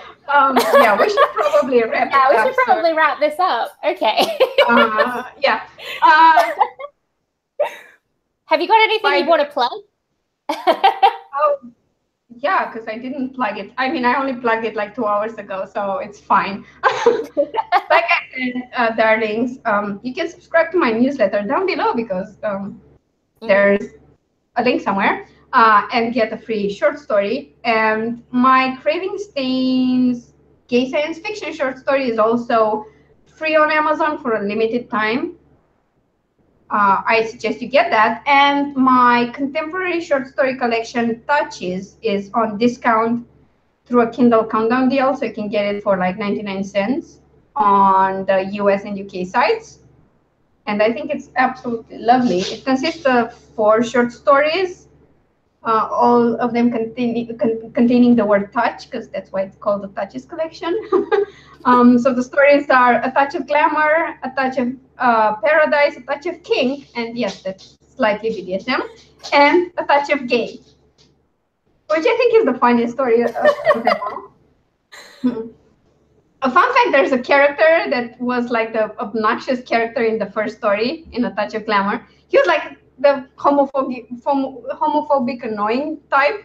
And he somehow becomes, through the other stories, he somehow becomes the protagonist's best friend. And in the final story, he discovers he's gay. Oh, yeah. And it's all super dramatic for him, but in a funny way. So, yeah, it was a fun story to try. So, yeah, that's what I have to plug now. You plug your stuff. Yay. I I should say clarekauter.com/free stuff. Yes.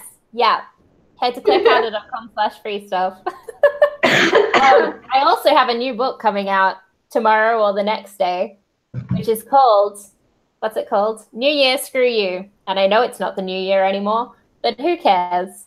It will be the 9th book in the Charlie Davies series. So start with the first one from clarekauter.com/free stuff and work your way there. I would like to point out it is the new year. You're in the first quarter of 2018. So until the end of March, it counts as new year. Okay, cool. I'm running with that. Amy said I should just say it was the Lunar New Year I was going for. And I was like, yes, Amy, I will run with that.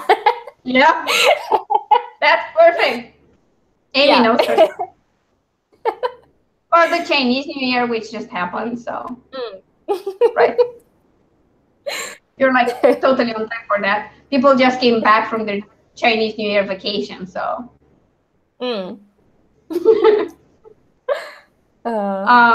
When's # Jesus has it. I was trying to say I can't wait for the hashtag orca porn. Oh yeah, book. Killer Kiss, as I'm now calling it, because everyone thinks hashtag orca porn has orca porn in it. It doesn't. No, it has dolphin porn. We all know that. It doesn't. I promise it doesn't. Just humans. It has human porn, but no animal porn. Just so we're perfectly clear. It will be coming out maybe in March or April. I'm not sure. I can't wait for that. I really can't wait for that. I mean, we've been making so much fun of the orca porn stuff and of how YouTube reacts to hashtag orca porn. That right now I just can't wait to get the book and read it. I mean, it's been an inside joke for so long that now I just need the book. I finished the draft of it, but I want it to be later in the series. Yeah, because I'm worried that it will put people off. That's my reason. Because hashtag orca porn. Yeah, no, I totally get it. I'm of the opinion that sometimes you should risk stuff and go with trickier things, but not always, and not just because you want to be edgy. So if you can ensure make any difference whether it's book 1 or book 3 in the series. Exactly. So if you can introduce your target audience to what you're writing and then release this and increase your chances of selling more books, I'm all for it. I'm totally against the starving artist cliche. I'm sorry, I don't want any of us to starve. That's not good for your health. So it doesn't mesh well with my healthy author lifestyle.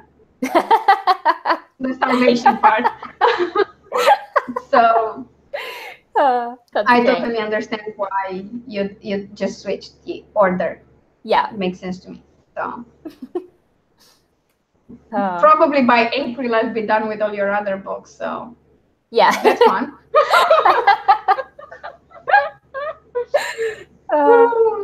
Lesson of the day, kids: if you start reading works by a prolific author and happen to love them, watch out.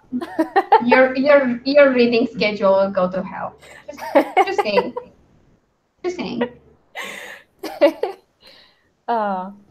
Thanks for tweeting us out, Natalie. That's lovely. Oh, thank you. Thank you. That's so kind. I totally appreciate it.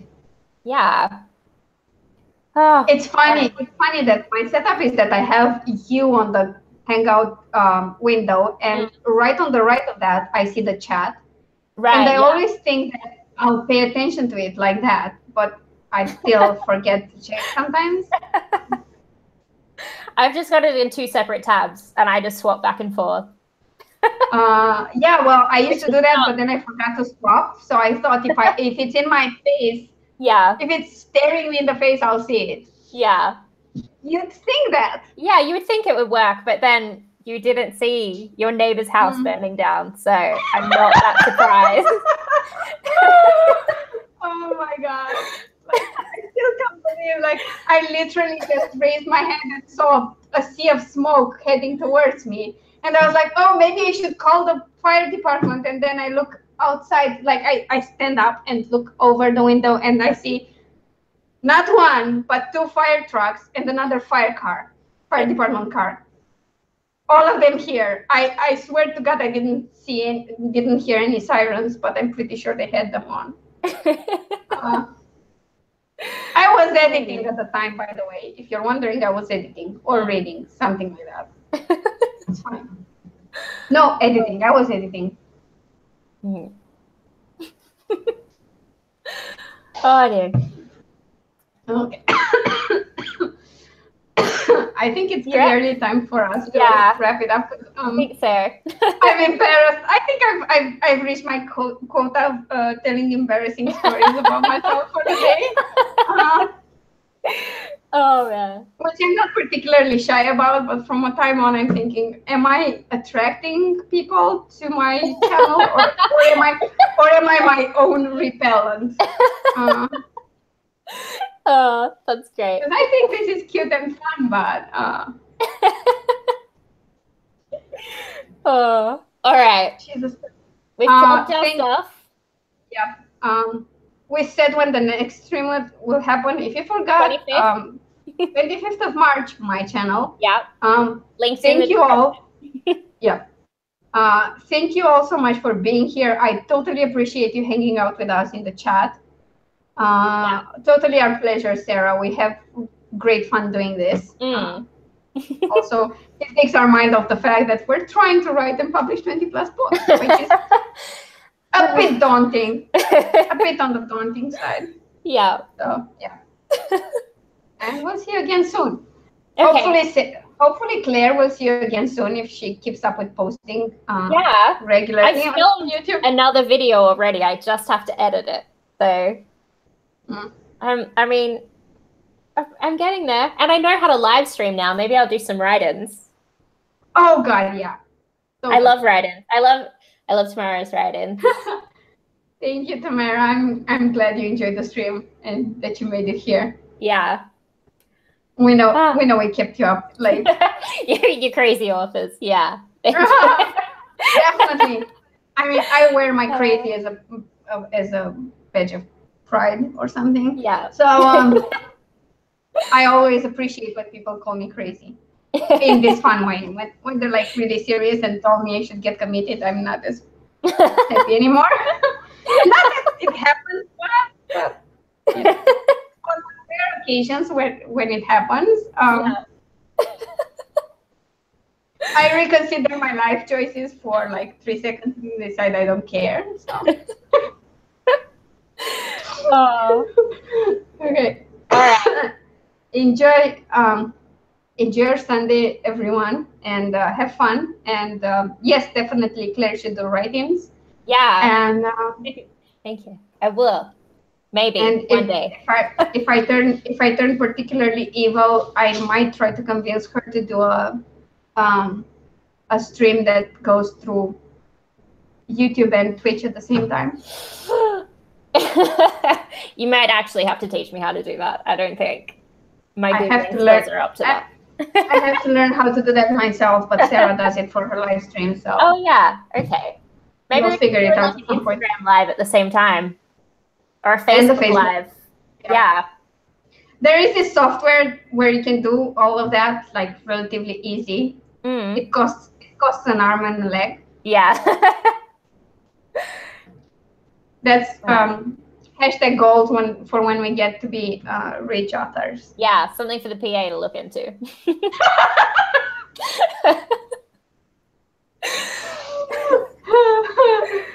Oh man. Okay. All right. Have fun, everyone, and we'll see you soon. Yes.